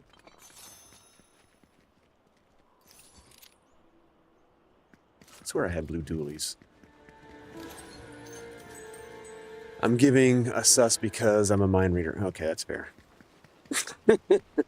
I deserve that one. No, I'm absolutely sure we're missing the joke. Yeah, I know. You're not missing it. It's appropriate. Yeah, it was. It was totally valid. I'd earned that one. We hinted enough around to be like, yeah, y'all know what I'm joking about. It doesn't need to be spoken at this point.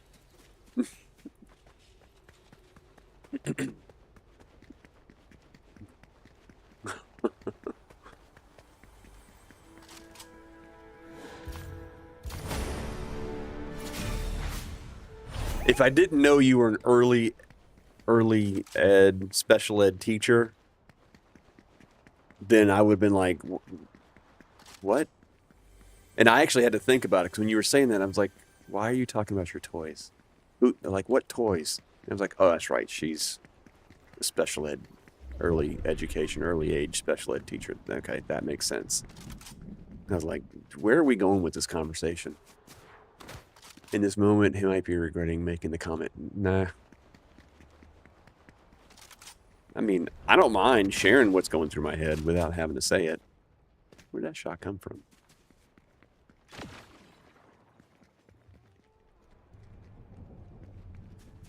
Where are they shooting from?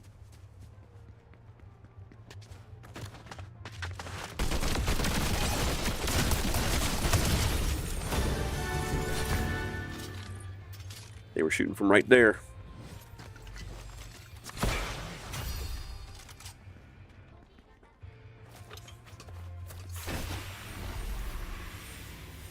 I'm also a mom. Okay, just make me feel bad about making the joke now. I didn't even make the joke. By the way, the infamous song... Oh, Everybody Hurts. That's right. That is the infamous song. Okay, now I know what you're talking about, Danny. Yes, that is the infamous song. I forgot. I don't think Joe Mama was here for that. Maybe she was. For those who weren't here for it, when was it? Friday? It wasn't too long ago. Whenever I last streamed.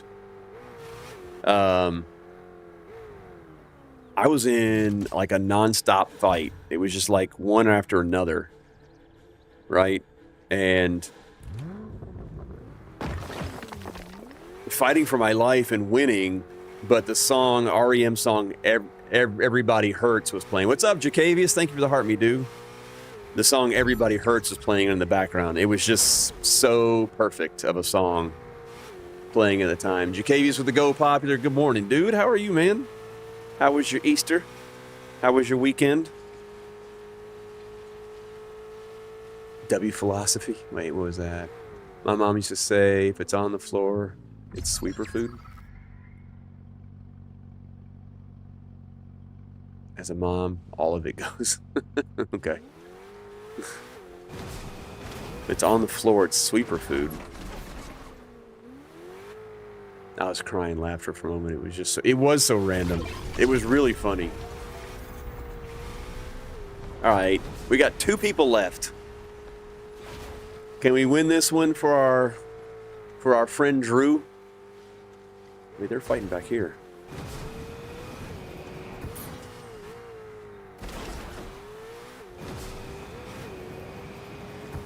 There's 2 people left, and they're fighting over here.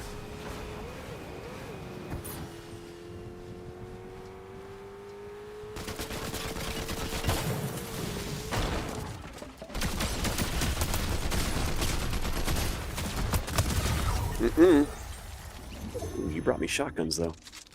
Thank you, brother.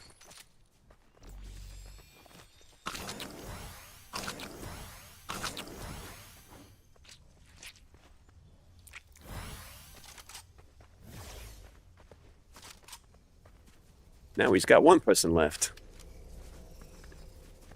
Wonder who Goober was fighting. He was shooting at somebody.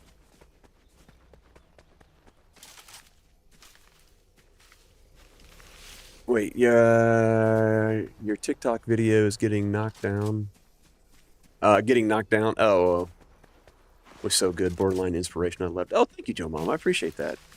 That was actually a. So the I get knocked down part was a video I made a while back that I just reportioned because I wanted to show, like, yeah, you know, I used to die a lot. Still do, but I die less than I used to. And now I shoot and kill more. All right, we got to win this one for Drew, y'all. The doctors are going to unplug him from his life support if we don't win this game. That's what he said. I'm not saying that. I didn't make those rules. He said that. Those are his words. He put that pressure on me. So we got to win. I think I got Filter Mount good. How are you? Yeah, man, doing great. Doing great. Had a pretty chill weekend. Did some yard work on Saturday. Did the whole church thing yesterday. Went out for Easter brunch. It was rainy and dreary. Thank you for starting the rivalry. That helps me figure out where you is.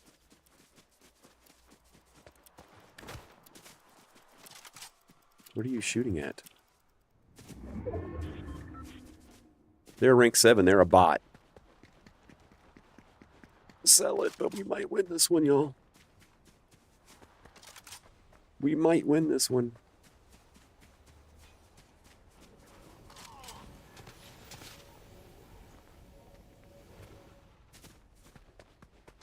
They're not a bot.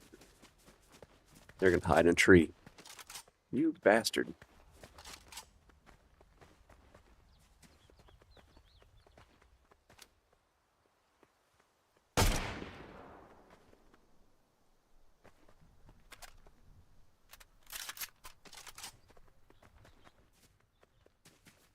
Are they still up in the tree? I don't see them. Yeah, they are. They're still up in the tree.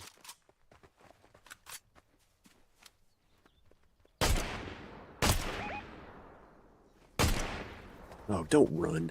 You freaking weenie. Are you kidding me? You have height and you run?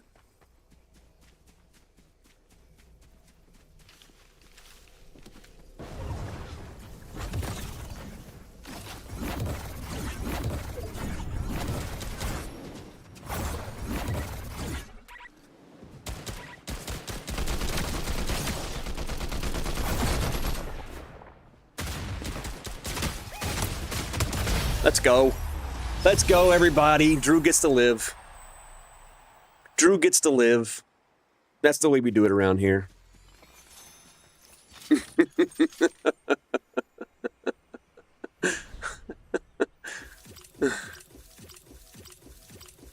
Oh no, princess. You gotta get your sleep. You gotta get your sleep. Drew, I'm so happy for you and your continued existence. All right, let's go.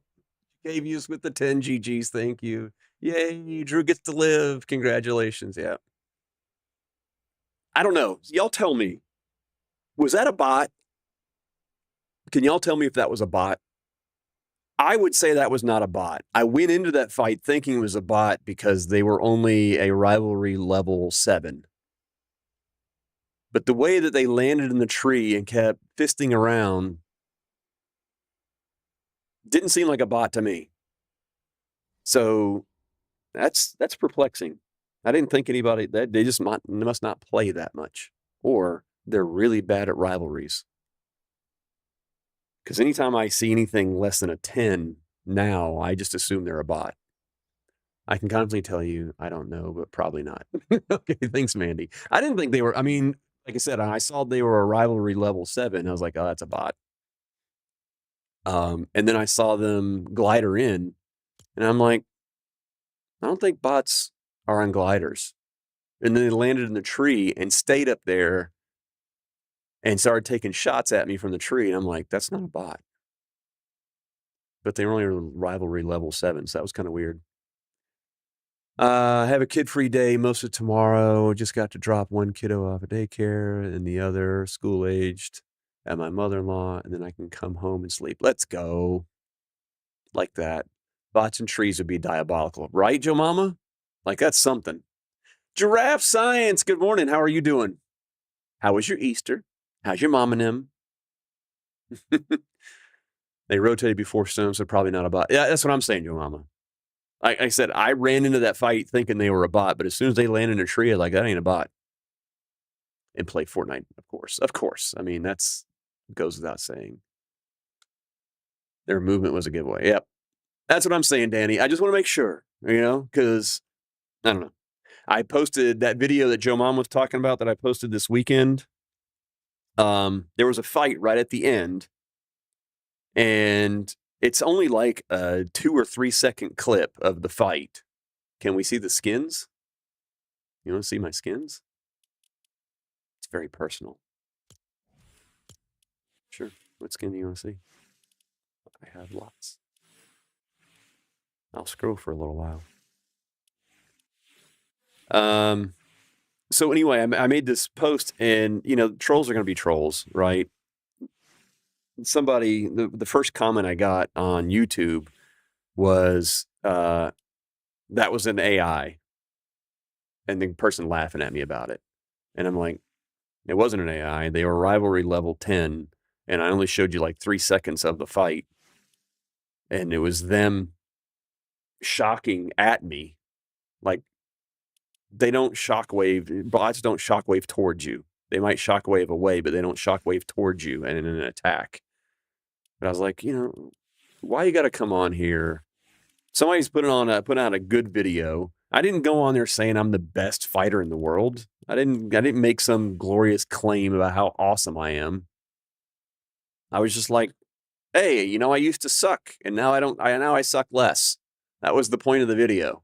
And everybody's like, that was a bot. Or that was AI. I'm like, no, it wasn't. You can tell that from like a 2-3 second clip of the person jumping into me on the fight and how I deleted them in midair. You could tell they were bot from that. Like, come on, please. Whatever.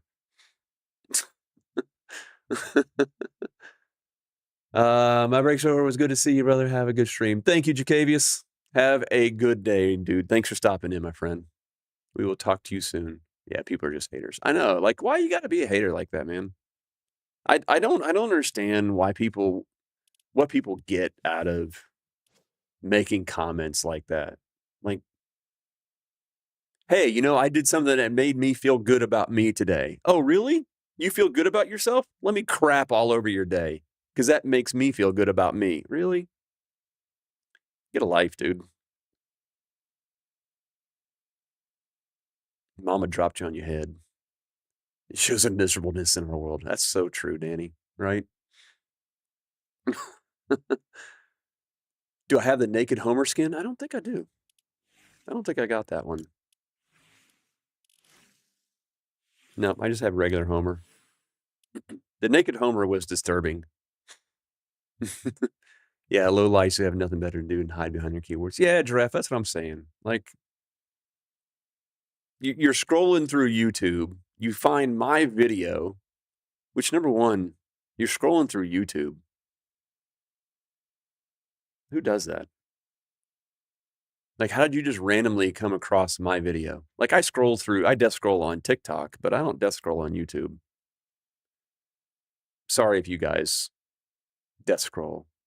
Your contributor to why I'm going to stream, by the way. Oh, dude, that's awesome.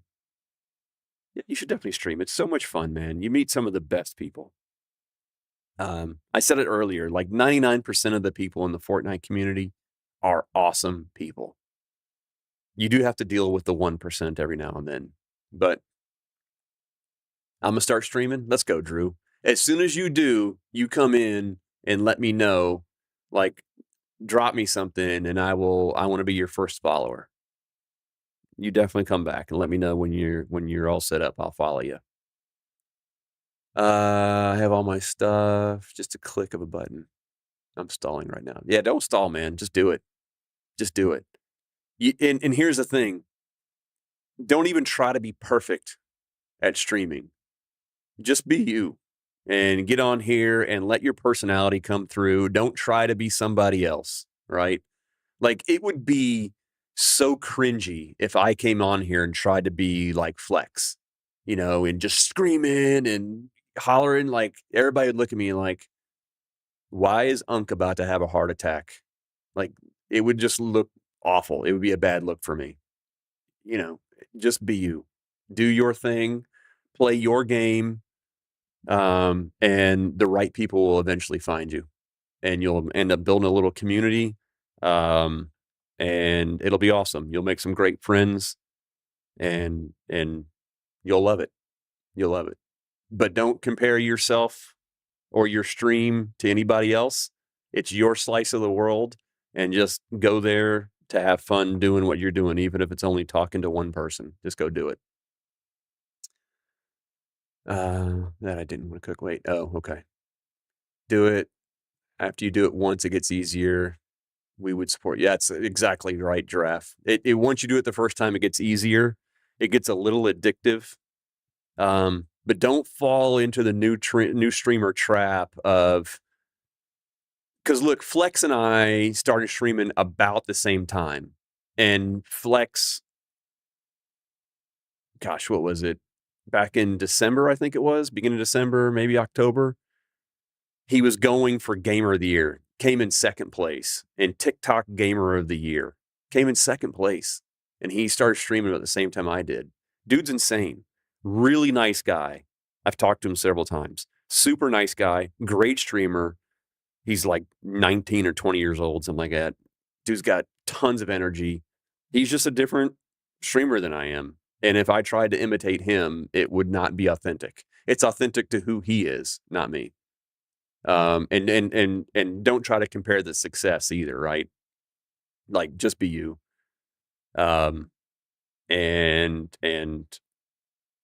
appreciate the people that show up and talk to them and make every single one of them try to feel special, and you'll be fine. I'm in my mid 30s. Dude, I'm 54. I'm 54. And the number of times, there are some people who come in here and call me Unc to try to make me feel bad about being an older person playing this game. And there are some people where it's just more of a term of endearment, right? And I can tell the difference. I can tell the difference when you're coming in trying to put me down and when you're coming in and, you're just trying to be a friend, right? What's up, Olive? Been gone for a while, trapped in the world of Arc Raiders. Olive, Arc Raiders is fun. I play it, I just don't stream it. It's not a game that I think I would do well trying to stream because I've really got to pay attention to the game, and I'm not good enough at that game to play it and talk to chat at the same time. And I have noticed other streamers, friends of mine, it happens to all of them. I think it's a rare person that can be really good at that game and stream it and talk to chat. But Ark is a fun game. I just don't think it's a great streaming game. Unless you'd want to be those streamers that everybody just watches you play, right? And if you're talking your thought, but you're not reading chat, like if you're okay watching somebody play but not read chat, then okay. B Harp is kind of like that. He's really freaking good at the game, but when he's playing, he's playing. And in between raids, then he'll talk to chat. But when he goes topside and he's playing the game, and he's not reading chat. But now B Harp has like 1,000 people watching him every time he plays too. So You know, him and like Burnt Peanut and those guys. It's a different stream. If you stream it, you don't have to be as locked in. If you only PvE, no way to PvP in chat. Yeah, 100% Joe Mama. I don't even know if I could PvE it though, because like the arc messed me up, man. I've got to pay attention. I mean, at least you found me through Nobi. Love what you're doing and love the benefit. Oh, Britt, thank you. Nobi's a great friend. We love Nobi around here. I'm one of Nobi's mods. Although I haven't, he streams at all weird hours now. I never know what his schedule is. And so unless you're like staring at your phone and see when he goes live, you know, I try to catch him when I can, but it's hard for me to get on his schedule because he's just all over the place. You get Cloak One, Game Changer. Yeah, I'd need one of those bad, for sure. Bo Show. That would be nice. I don't know. That's just a game for me to play off stream. Maybe I'll feel comfortable about streaming Arc Raiders one day, but it's just not, for me, this is more my game. Because even like coming in here and doing ranked, I don't want to play ranked Fortnite on stream because I lock in more. Because I'm trying to rank, right? Where when I play pubs, like I want to do my best, but I'm here to hang out with you all. Yeah. I want to put on the best game that I can, but it's more important for me to talk to y'all. I'll lock in every now and then, but if I die because I'm reading chat, it really doesn't bother me. You know, I don't care. Y'all were saying something or we were having a conversation that was kind of cool.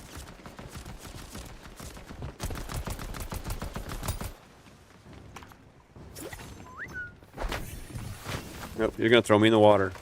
Watch. This is like the new thing. No, he's not.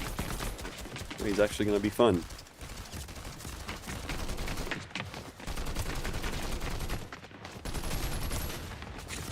Most people will get you on your shoulders and they take you straight to the edge and throw you in the water. Yeah, I've seen chat get streamers killed because they were watching chat. Yeah, it happens, Olive. But I mean, I don't care. You know? If I'm playing a tournament or if I'm playing ranked, yeah, then I care. But that's the reason I don't stream ranked. And when I play a tournament, I let everybody know, hey, you know, or I'll have one of my mods post pin a message. I'm playing in a tournament and I'm not paying attention to chat right now. But you know what I notice? When I play in tournaments, nobody really watches. I mean, I have some people, and I shouldn't say nobody. There are people who will always show up for me, but for the most part, you know, people don't want to watch you just play a game. They can watch 1,000 other people play the exact same game. Age 100%, it doesn't matter. Always been odd to me. I feel like, yeah, I know. Taylor, so much. I get it less. I got it for a while when I first started streaming. They're like, aren't you too old to be on here? I'm like, and my immediate reaction was, isn't it past your bedtime? Go away, little boy.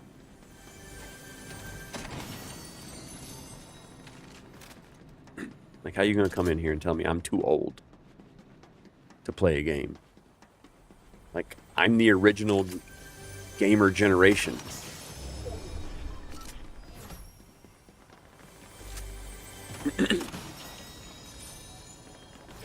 That, and I don't think there's enough people that have had encounters with Gen X yet. So many people have been focused on boomers for so long. There's a lot of people that haven't encountered Gen X, mainly because we kind of keep to ourselves and keep our mouths shut. But the worst thing you can do is tell a Gen X person they can't do something.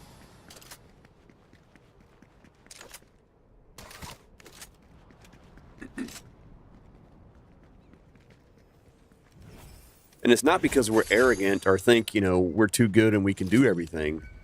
It's because we grew up in an age where we were told we had to do everything. Are you hungry? Get in there and make yourself something to eat then.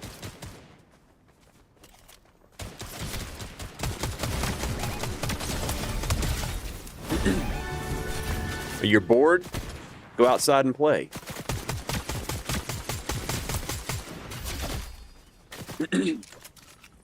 Like, that was literally just our generation. We were told to go do stuff for ourselves. So we never asked for permission to do anything.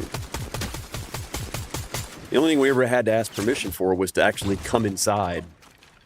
You came inside before it was dark and you were going to get in trouble. Get out of the house. Get out of here.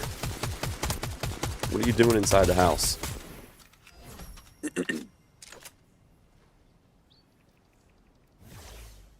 No, you're tired? Wake up. You weren't allowed to come inside to get a drink. Yeah, you had to go to the hose. That's exactly right. And look, if you don't know what hot hose water tastes like, I automatically know you're not Gen X. Every Gen X person knows what hot hose water tastes like.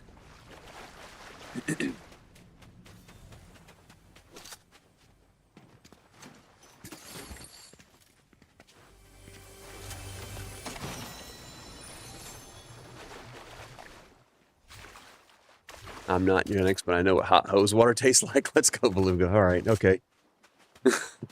You're Gen X adjacent then. That rubbery essence in my water childhood, right? I know.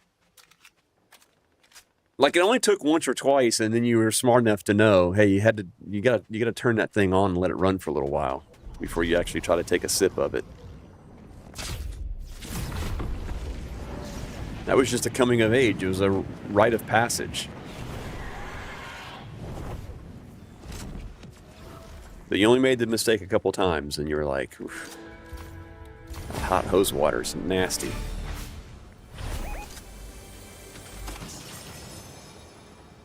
Now I think if you told somebody, hey, if you're thirsty, go get something out of the garden hose, they'd be like, that's child abuse.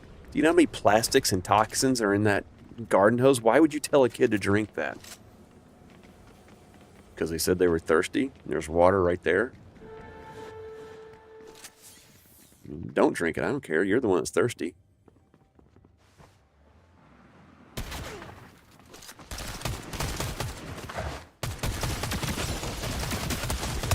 You focused on the wrong person.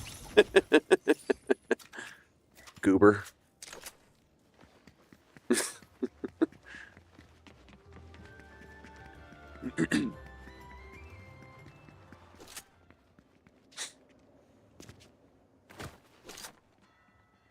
I remember saying that to my nephew one time because he's like, hey, I'm thirsty. I was like, well, there's a garden hose right there. I'm not drinking out of that. Okay. And I just walked on and continued with my day. He's like, well, I'm still thirsty. I'm like, well, there's still a garden hose right there. He's like, well, I don't want to drink that. I was like, okay. And I just kept moving on with my business. And he's like, I don't think you understand I'm thirsty. I was like, I don't think you understand that I've told you twice where to get something to drink, and you told me you don't want it.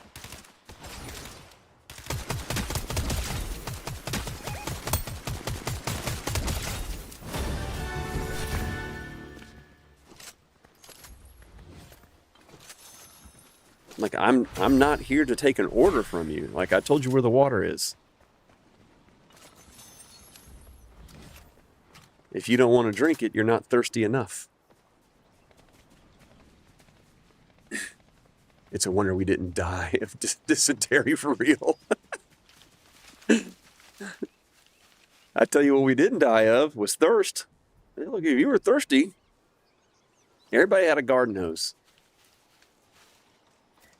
You weren't far away from a garden hose. You could get something to drink. Yeah, literally my nephew just kept looking at me like, are we not going to go somewhere to get something to drink? No, we ain't going somewhere to get something to drink. There's a hose right there. Well, I don't want that. Okay.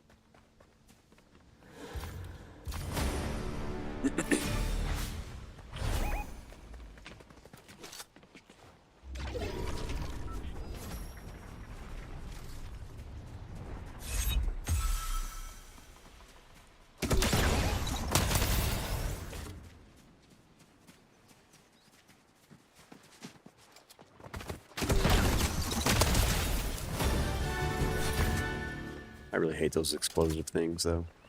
It's the first time I ever used them. I really don't like them. Been killed by them a lot.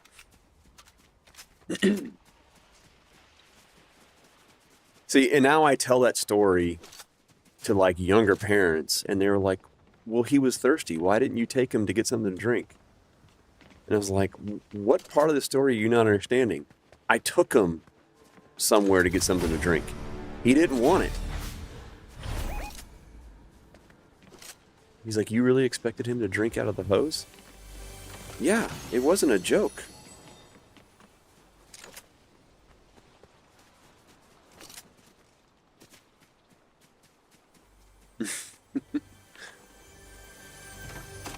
Like I said, you would for sure.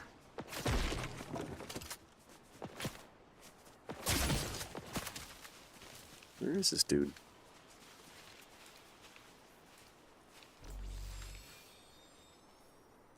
Oh, they're up there.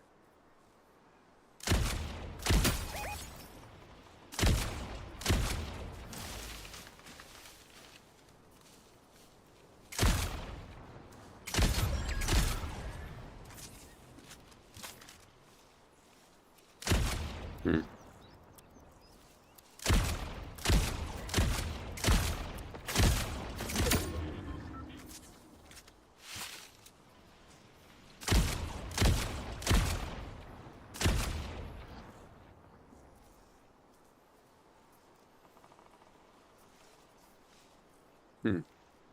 My 10-year-old thought it was a treat to let him drink those. See, and the world comes back around. It's all going to be okay.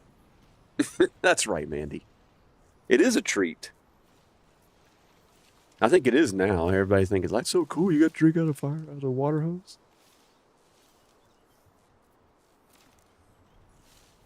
I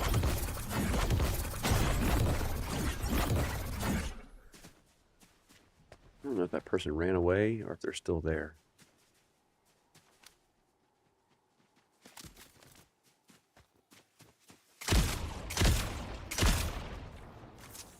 He must have ran away. Oh well. Where's my arrival at? I'm way over here. Good grief. Fire hose would be cruel and rip their face. Yeah, I would. That's for sure. So when I was a firefighter, when I first became a firefighter and I went through training, you know, we were always taught to handle the fire hose with two people, right? You've got the one on the nozzle and then you've got somebody else back behind helping you anchor it.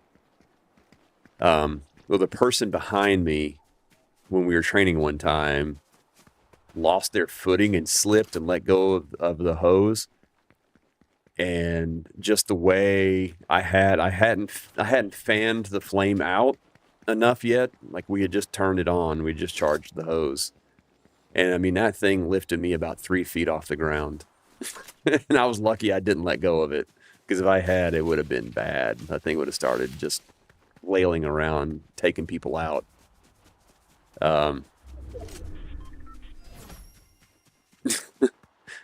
Boy, the captain chewed that other dude out, though. Don't you ever let go of that hose. You could have killed him. Oh, yeah. I ain't letting go of the hose. I went for a ride, though. You missed a chapter? Yeah, I used to be a firefighter. Volunteer firefighter when I first got out of college.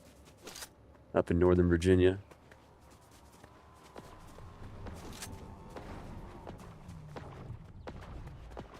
Loved every second of it.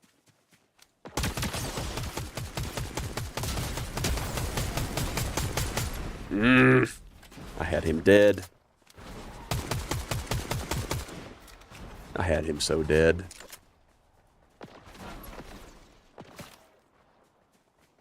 What are you shooting at, homeboy? You don't even know I'm up here.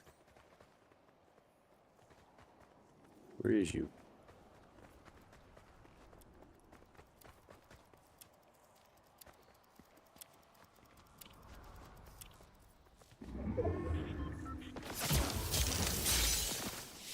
Okay.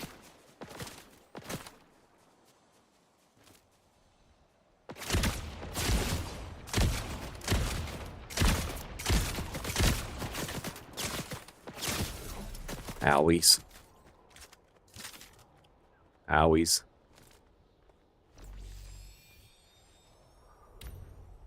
They repositioned. We're going to go this way and see if we can get some heals.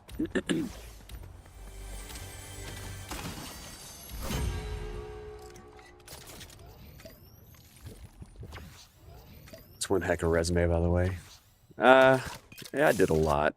It took me a little while to figure out what I was going to do with my life. So, I did several things.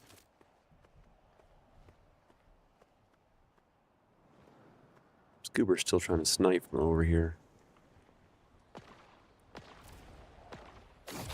We need to go jump on his head.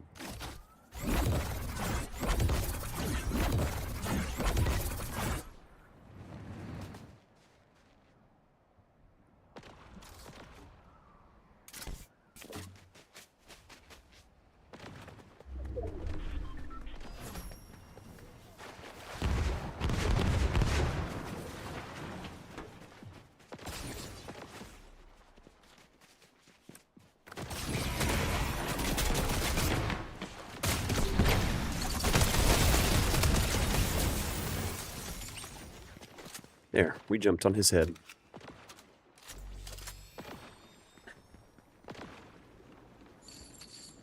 And all that noise.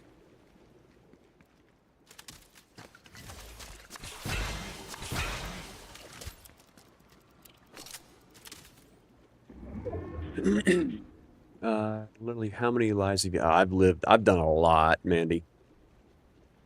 The hot tub does heal, yeah. Ooh, you know what? I didn't even see that sitting there, though. Come on.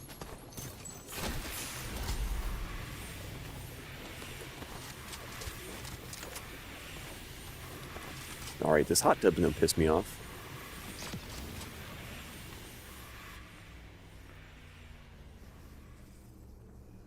Now we got to go.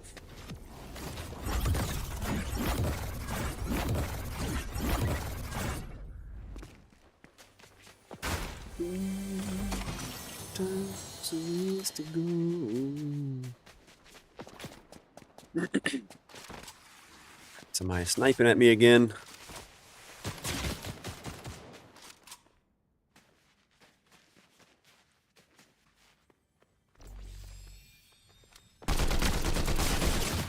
Okay. You had eyes on me. Nice trick.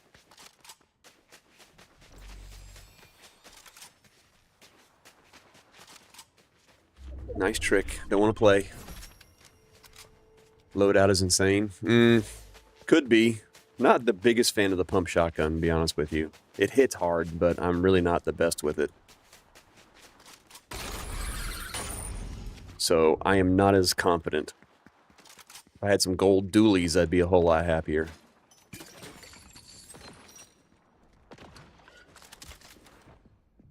Uh-oh. Uh-oh. Uh-oh. Uh-oh.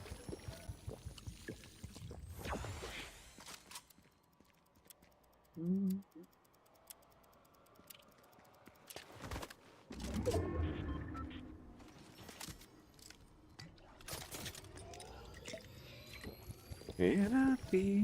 Oh, no! I'm dead. I'm dead. Yep. I'm dead. Well played. Well played. Crispy bacon with the let 'em cook. Thank you, dude. Thought that was Clicks there for a second. Did you see that name? Did y'all see that name?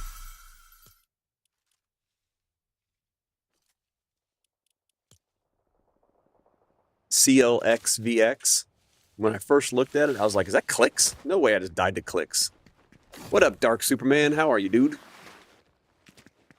Welcome in. Happy Monday to everybody. Hope everybody's doing well. Let me just make sure nothing at work is blowing up. Bear with me one second.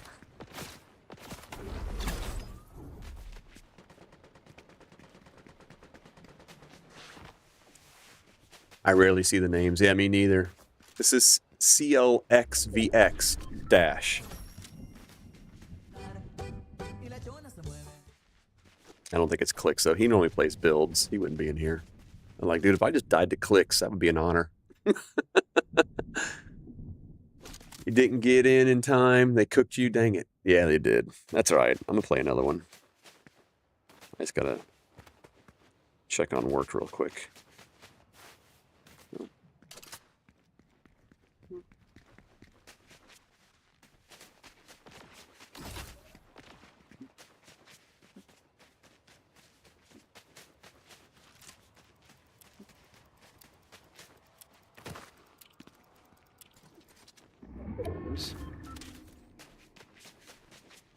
Sorry, I have to go through 7 layers of security just to see if there's any messages.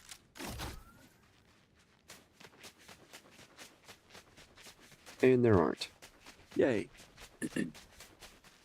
Yay. Chris, thanks for the push to the share, man. Appreciate you guys. Dude, we're almost at... We're over 5,500 likes. Thank y'all so much. And we made 3 new friends today so far. That's awesome. Appreciate y'all for tapping over there.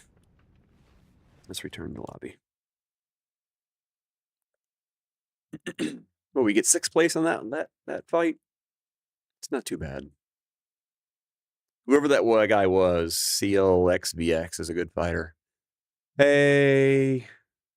Yes, I do, Jamie. I land there almost all the time. That's kind of my go-to spot to land. And I'm usually on a hunt to get 4 of the steaks so I can go lift the barbell. Yeah, kind of one of my go-to landing spots. I like it, though. I like it over there. Sometimes it can get sweaty, though. Faux show. It can get sweaty over there. Now you get me available. I actually think there are 6. But you only need 4. I love the mythic shoddy. It gives some... Oh, I do too. Well, depends on which shoddy. Again, I had the mythic iron pump. I'm just not as good with that shotgun. I wish I was better. But when it gives me the mythic dualies, hey, I'm very happy. You like the pump?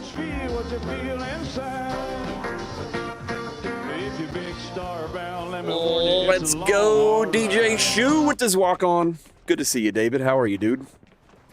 Welcome in, my brother. You know what? We'll go to Riptides this time. We'll head over to Riptides right now. You love the mythic shoddy? Yeah. I am on early. I didn't have anything to do this morning. I mean, I always have work to do, but I didn't have any calls or anything. And I'm normally on Monday nights, and I've kind of been missing streaming in the mornings. And so, since I'm not going to be able to get on tonight, I decided to get on this morning. Just so I can get my 3 streams in this week. And the llama in the barn, yeah.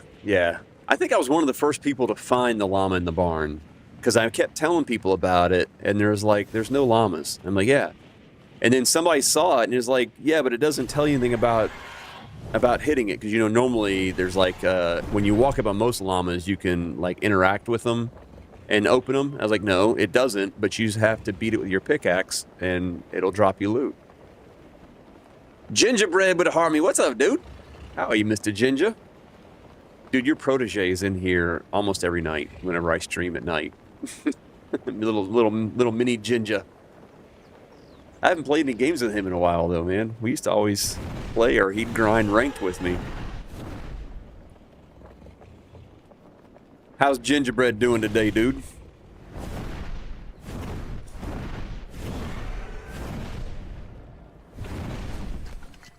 Yeah, my team makes me go every game. To the llama?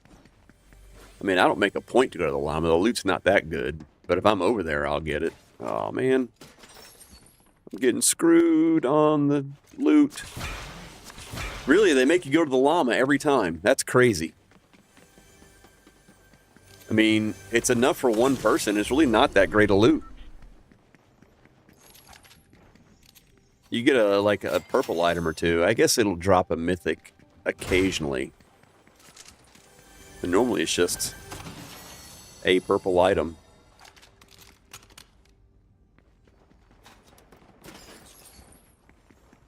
Get this register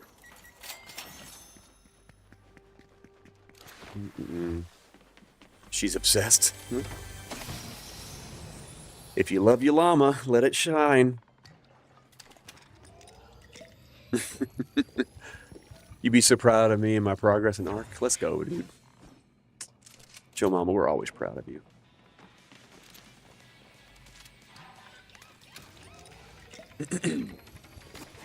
All you need is a pistol and a dream. Yeah. I like the pistol. I'm not the greatest with the pistol. But, like, if I get a gold pistol and then I've got a green AR, you know, I'll definitely take the gold pistol. I struggle with it a little bit at distance. I'm not as good on the aim.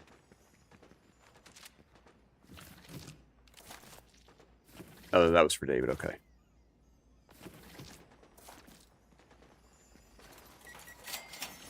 I'm not knocking on heaven's door.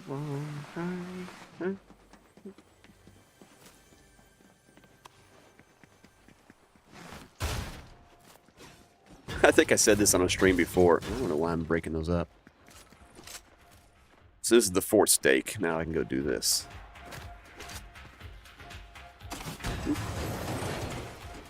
It's going to give me that shotty, which is going to get me killed, but we're going to take it because if I land the shot, it does so much damage. And it's really fun deleting people with one pump. But usually it gets me killed. I'm usually the one that gets deleted. Steak on the table in there? Yeah, you don't need it though.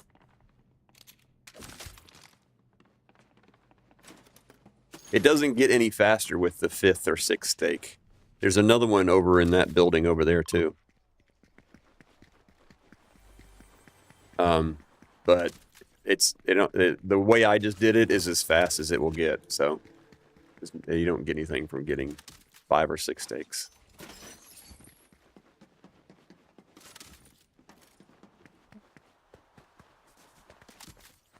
We have an Anonymous as our rival. Unk still got it. That's right, I got it.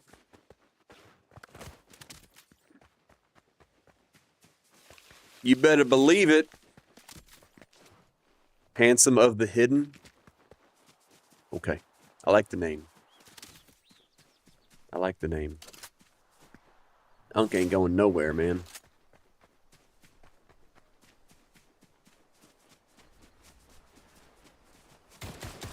I agree with Chad's statement, though. Always proud of you. Absolutely.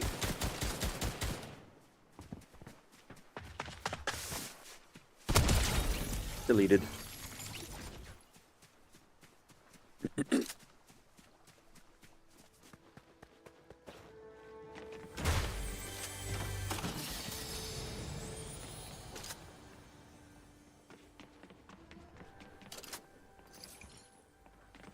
Hunk still got it. That makes me laugh.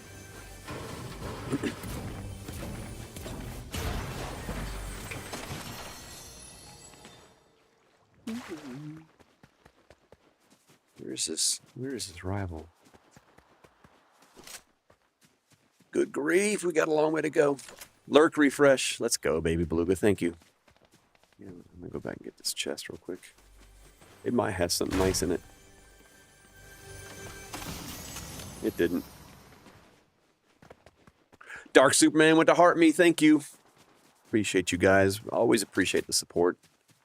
For those of you who may be new here, all the support goes to my charity called Hero Flights, where I fly wounded veterans to their medical appointments.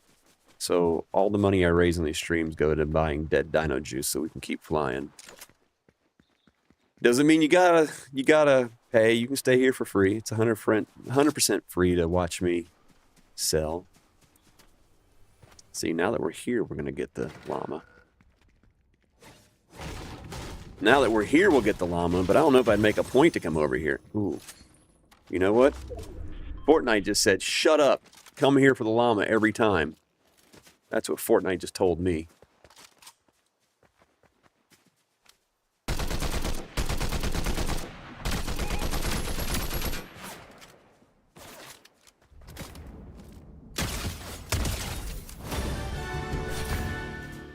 Fortnite said, how dare you talk bad about the llama? Plumba with the goat. Thank you so much for the goat, man. We appreciate the gifts.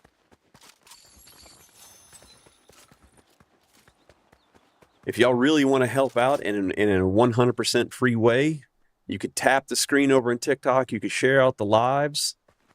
It's 100% free. It does so much. You can drop a heart me, and that's only a penny.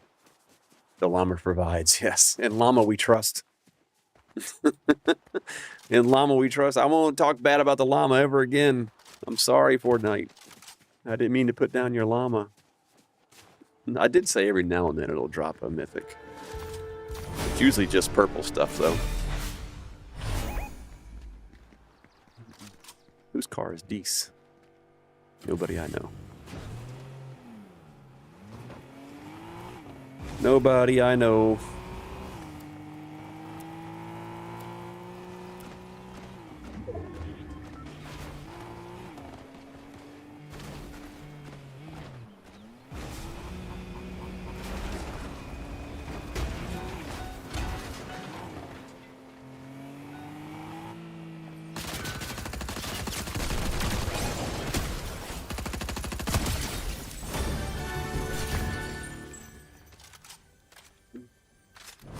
Not me. Divine lost control. Your face. Your face. In the midst of the light.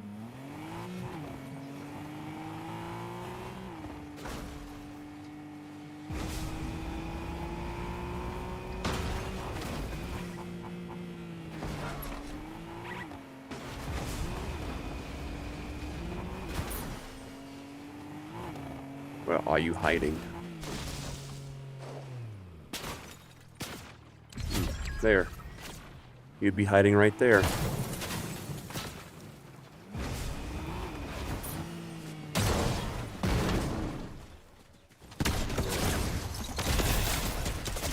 Oh my gosh!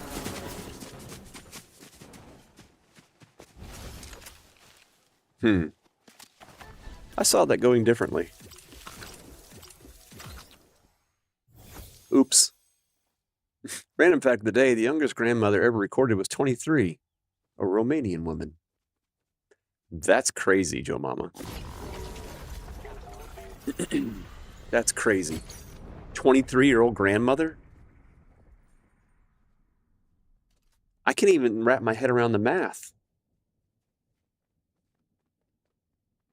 Thanks for the chat. Good luck in your next games. Thanks, Jamie. Appreciate you stopping in. Don't even want to ask how.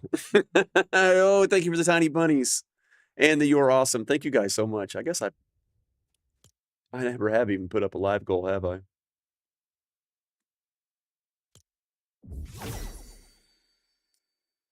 I should probably do that. We got a hot cross bun and a rose, too. And another rose.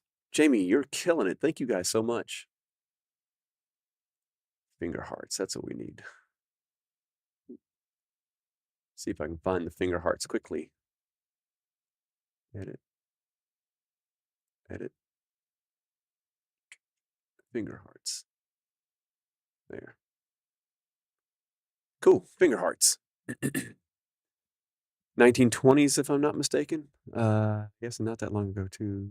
I believe the youngest mom was 5. Ooh. Ooh. Ooh.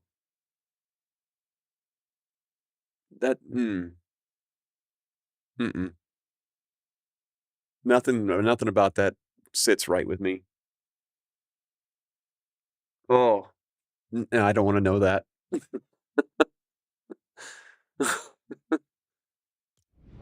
Mm-mm.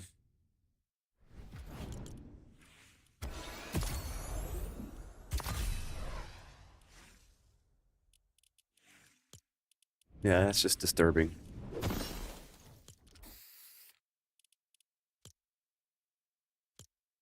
Oh, okay, it's not going to give me that.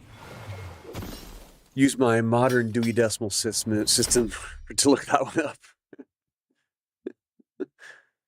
Oh my god, yeah. I fell down the Apollo 1 rabbit hole last night. It's so interesting and sad. Oh, that's the one that blew up on the launch pad, right? I believe Apollo 1 was the one that blew up on the launch pad.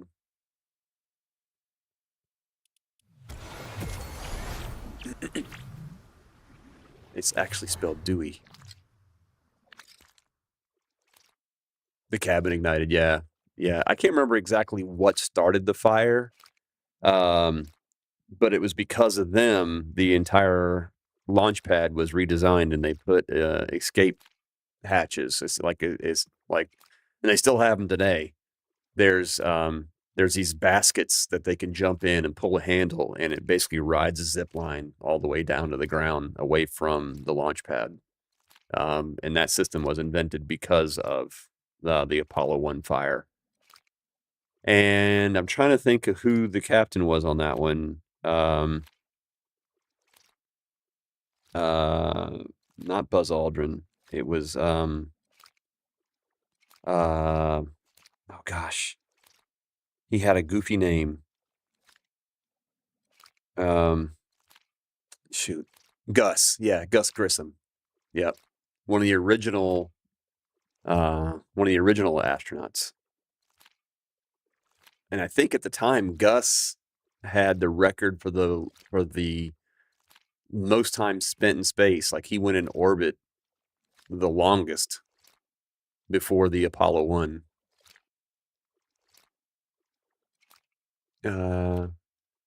He was born in the 1920s. I can't believe how long ago that was. Was he really? Gus Grissom was born in the 20s?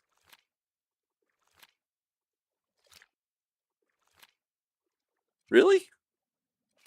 That'd make him older than I would have thought he was during the space program. Yeah, I would have put him in his 40s during the space program. I would have thought he was younger than that. I could see him being born in the 30s, maybe. That's crazy. Morning, Bomber. How are you, dude? I love learning interesting facts. Wasn't the first man in space Russian? No. No. Actually, the first man in space, they orbited the space first, but they used a monkey. They may have put Yuri may have been the first astronaut. So you may be right. I really can't remember who the first man in space was. Russia got to space first. And it accelerated our space program a lot. And back then it was all military application. They wanted to get to the moon because they thought that they could, put missiles on the moon. Yuri was the first man in space. Okay. Yeah, I thought that sounded right, but I couldn't really remember.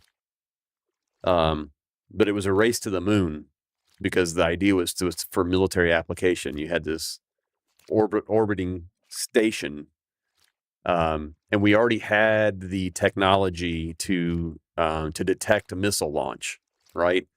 But the idea was you would not be able to detect a missile launch from the moon. So you'd be able to launch a missile at Russia, and they wouldn't know it was coming until it was too late. We never landed on the moon. That's Gingerbread saying that. Literally said we lost the tech to get back. 1926. Okay, well, that makes a little more sense, I guess, Danny. 1926, yeah. Still a little older than I thought he was going to be. Yeah, I'm not going to get on the side of whether we actually landed on the moon or not. I've seen a lot of the evidence of why people think we never did.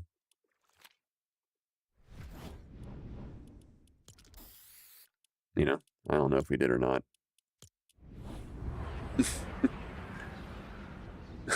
I love this topic. I have a lot of issues with the space program. I like that we have moved more towards a privatization of the space program. I figure, and you just look, there's been a lot more advancement in the technology now that private companies in the U.S. are driving it. NASA literally said we lost the tech to make it back. Really? And I've also heard the Russians have always questioned whether we made it or not, and I don't know how true this is. I guess we'll find out if we actually believe that they're orbiting the moon now. There was a or there is like a radioactive layer just outside of our atmosphere that the Russians never could figure out how we got through without radiating the astronauts. I've heard that one. I don't know if that's true or not, but they say it exists. And supposedly the way we got it was by using a thin film of gold that blocked the radiation. Again, I don't know if that's true or not. I don't know any of this stuff, but that's what I've heard. I really love conspiracy theaters. Better change topics or I'll get in trouble. No, we can talk about the theories. You know, it's just when people start personally attacking each other, because if I'm like, well, no, I think we landed on space, and somebody's like, well, then you're an effing moron, then we need to cut it off. I got no problem with us talking about theories. Are you trying to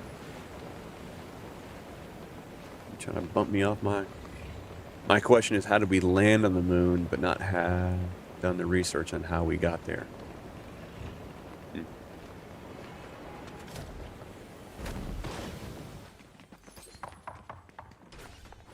I also think it's weird that I heard somebody talking about it today, saying that this is the first time that we'll have astronauts on the dark side of the moon to take pictures. And I'm like, no, Apollo 13 went on the dark side of the moon. Like, there have been other astronauts to go on the dark side of the moon.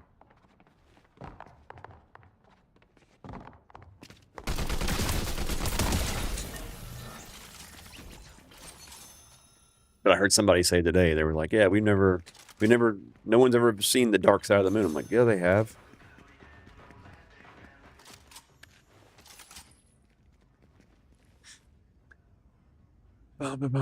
They have none of the science or equations or calculations to get there. Neil Armstrong has 2 children alive to this day. Yeah. I will say, here's my only argument against the thought that we didn't land on the moon. And like I said, I've seen a lot of it, and there's a lot of compelling information. A lot of compelling information for us not landing on the moon, right?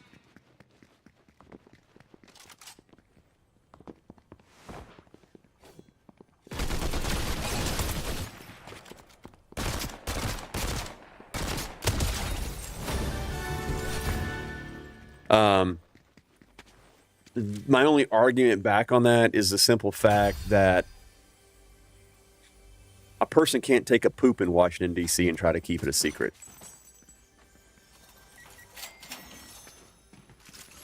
So I have no idea how anybody would be able to keep that a secret.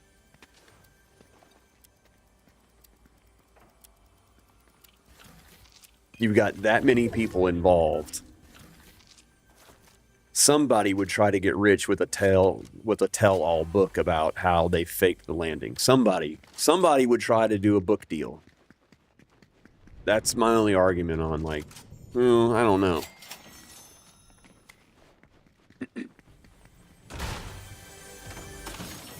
I mean, even Deep Throat had to identify himself before he died because he just couldn't keep it a secret anymore. Watergate's a prime example, yeah. We wanted to have the jump on Russia and China. It was all filmed, yeah. Yet the Library of Congress keeps a copy of documents. All the United States, yeah. Yep, that would be my only argument, to be like, I don't know, I think we landed because I just don't know how, I missed a stake somewhere. I just don't know how you keep that secret.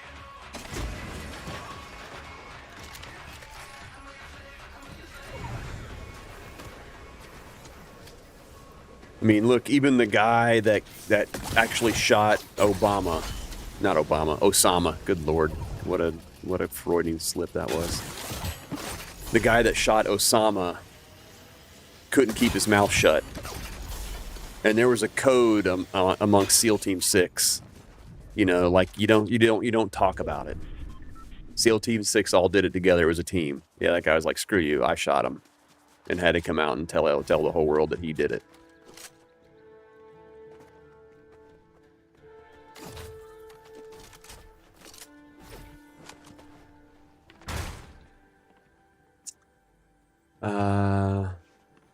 Making people disappear because they're a Russian spy, yeah. Come on. That's not what I wanted to do.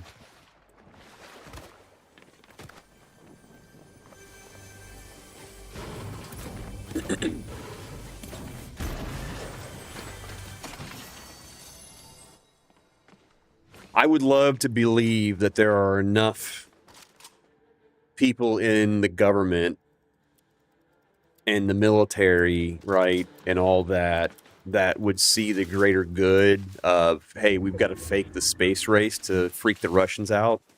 Like, I would love to believe that we did all this to freak Russia and China out and make them believe that we got there. Much to the same way that Reagan did his whole Star Wars initiative. The whole Star Wars initiative was to get Russia to spend too much money and to go broke, and it worked. He thought we had technology we didn't have and got them to spend themselves into oblivion and go broke. Ooh, no.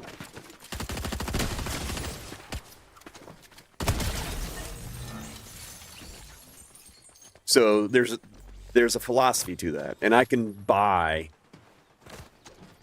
that that's what NASA did. You know, I can get behind that. But I don't know how you keep it secret that long.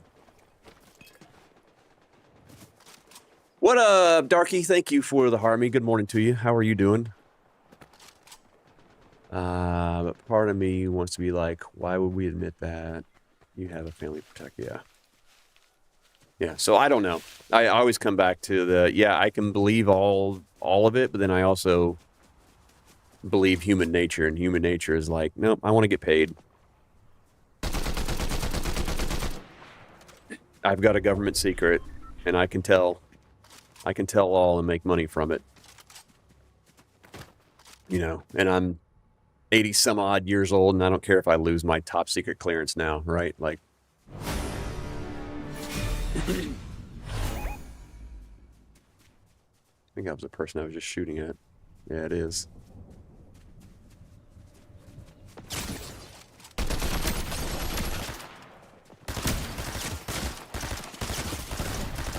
Missed a shot. I missed it again. I'm in trouble. There's no barrels. I'm in trouble.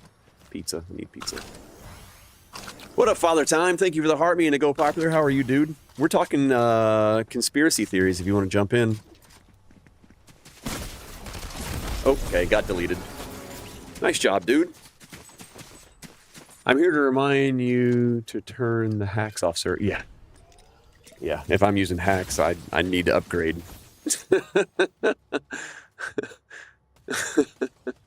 My hacks suck if I'm using hacks. Yes, sir. But we're out here having fun doing it, dude. Yeah. I'm still using Atari 2600 attacks. Left, right, jump, down, right, desk. Those are the hacks I remember, dude. Conspiracy theories. There's enough room on that door for Jack. I heard a conspiracy theory that they're planting ticks. What do you mean they're planting ticks? No, we just got on the did we ever land on the moon or not talk. Like the little bugs. But what do you mean they're planting them?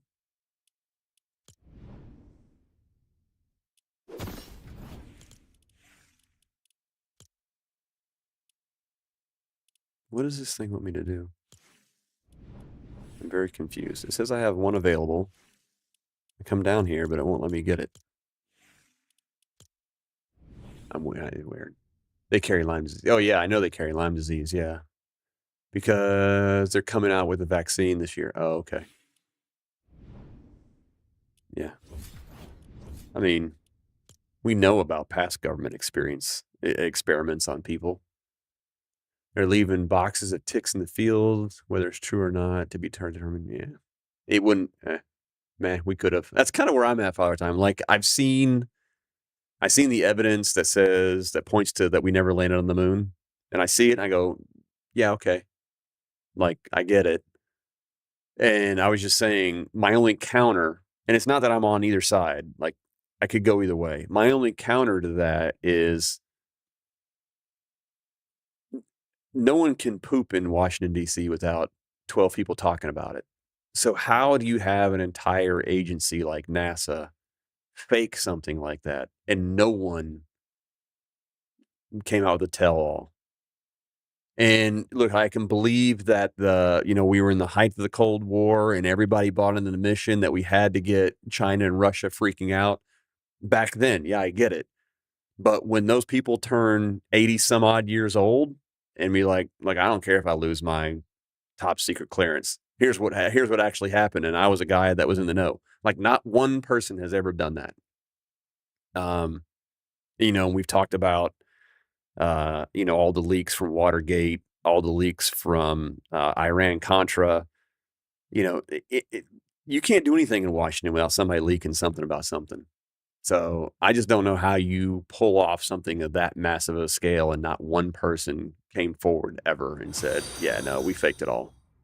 McLean0227 just followed. McLean with the follow over on the purple app. Let's go.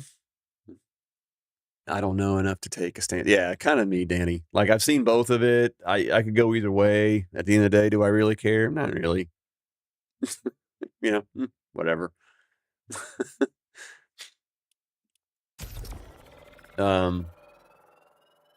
Yeah. Nobody in Washington can keep their mouth shut. All those people in NASA don't get paid enough to keep their mouth shut for that long. At some point, somebody would have said something.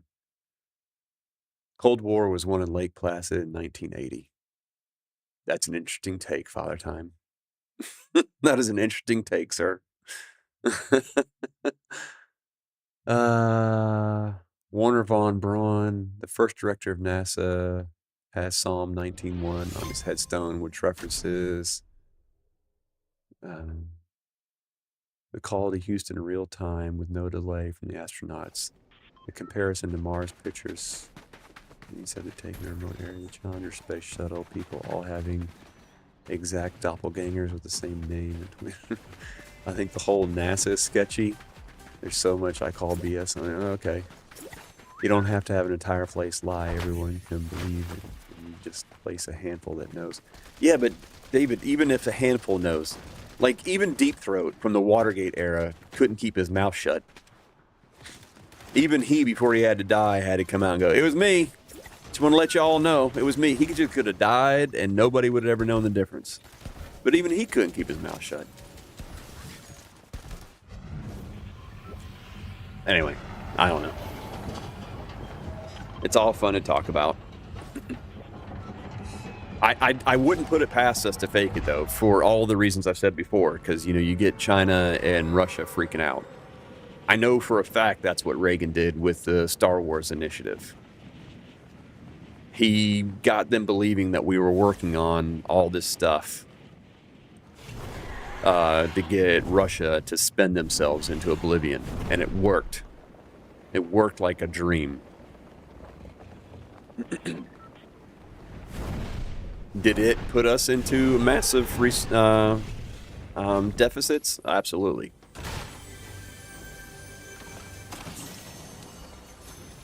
But there was faith that capitalism could overcome the deficits that communism never can.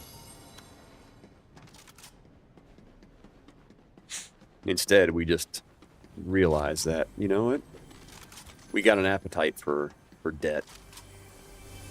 Now we can't turn it off.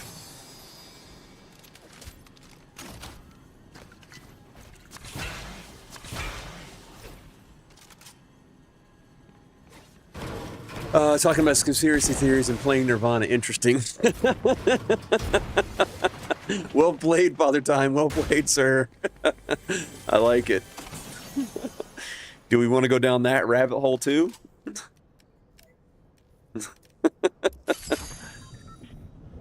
Dude, that was well timed, friend.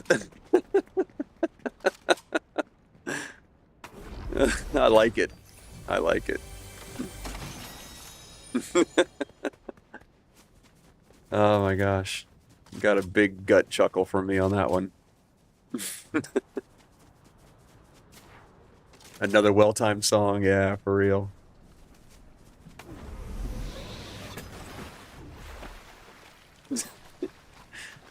You have to wonder why grunge ever became a thing. And look, you know, I'm Gen X. I was responsible for it. But part of it is like, did we just get tired of guys wearing leather pants and having bigger hair than the girls they were dating? So we traded in the leather pants for flannel.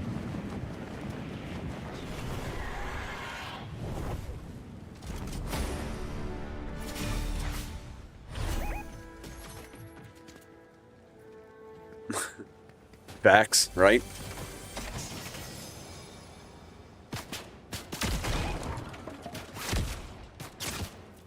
Wait, how do you shoot me from the water like that?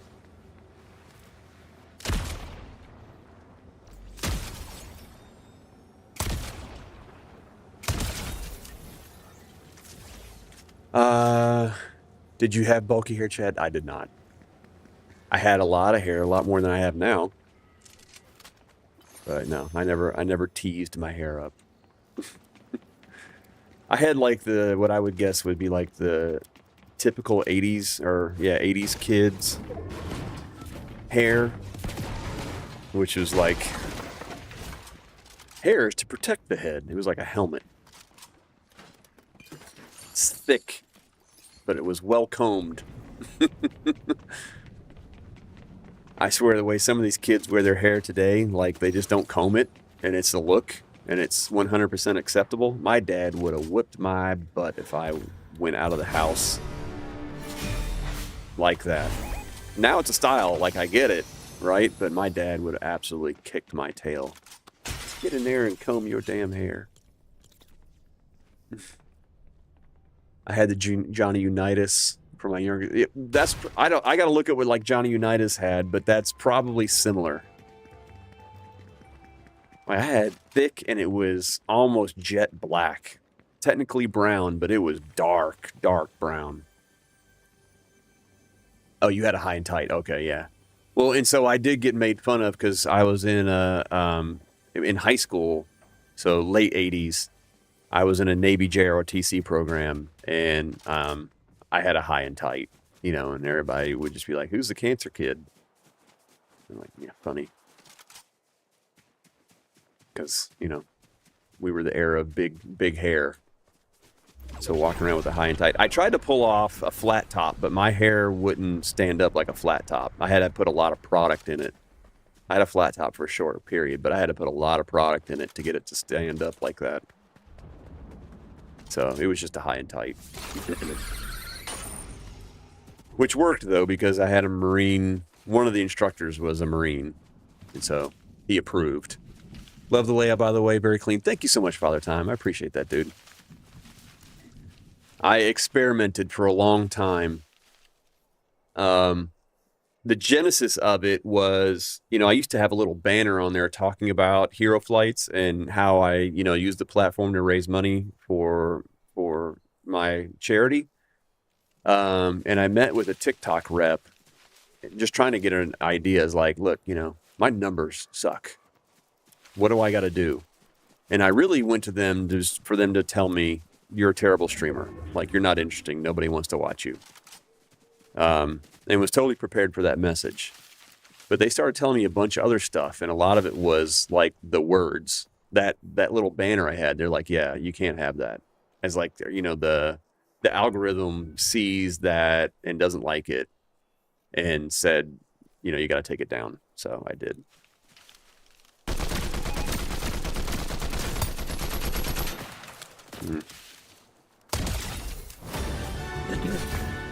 So I took it down. That, and, you know, I had a couple things. They were basically like, all you can have is your camera and the game. That's it. They don't like any of the TikTok or the Tickfinity things. I mean, you can use the sound alerts from Tickfinity, but like any of the, you know, sub counters, or gift goals or anything else. They didn't like any of it.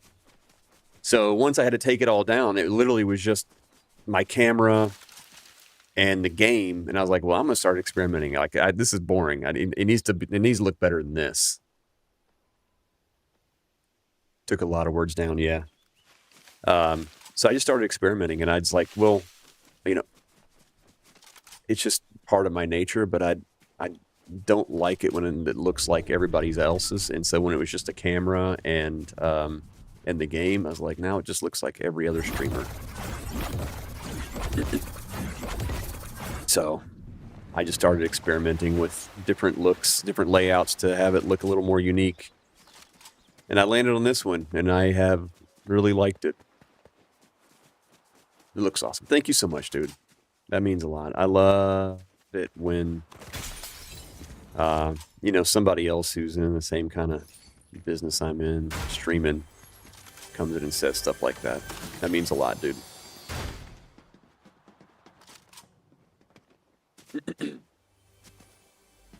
Where is... Okay, it's over here.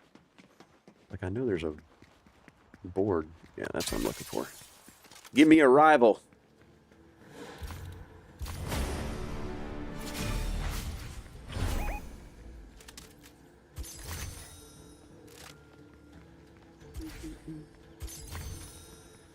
Coming back. Did you see McLean's message on TikTok about your dad? No. What did McLean say about my dad?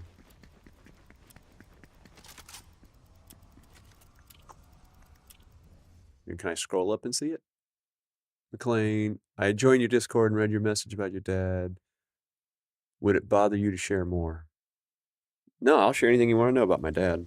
What did I say in TikTok about my dad? Give me a frame of reference and I'll start the story, because I can pontificate about my dad for hours. Like, literally, my dad is one of my heroes, and I love his story. And I love telling his story, but there's a lot to it.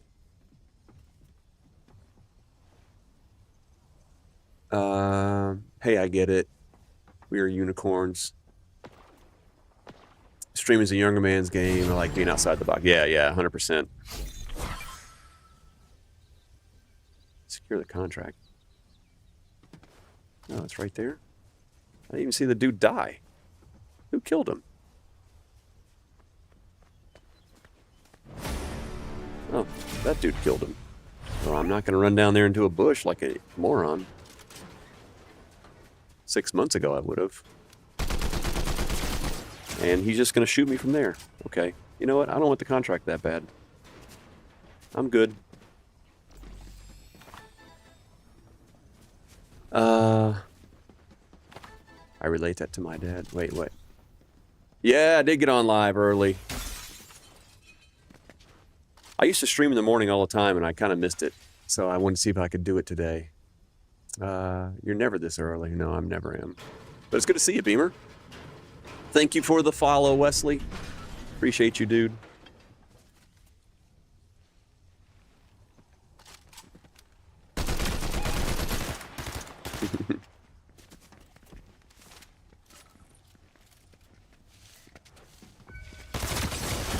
Ah, crap.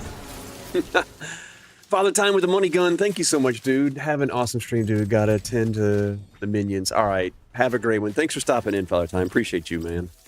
Thank you. So wait, I missed...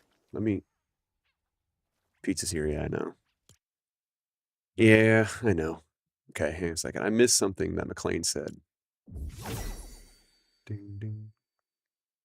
What did McLean said?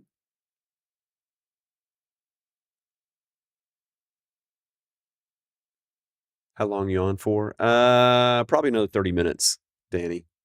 Then I'm actually gonna have to start working. So I probably got time for like one more game, but... What is this? Friday. Okay. Sorry, McLean. I wanted to I want to address your question. I'm happy to tell my dad's story. Is there like a particular part? Like if you can form a question about my dad. I'd be happy to tell you the answer because my dad's story is long, and I love it. Okay, I'm gonna head out, start my day. Have a great day. God bless you. God bless you too, Danny. Thanks for hanging out. I appreciate you. I'm interested in Chevy and racing part. Oh, okay, McLean. Yeah, cool. Yeah, so he was an executive for General Motors.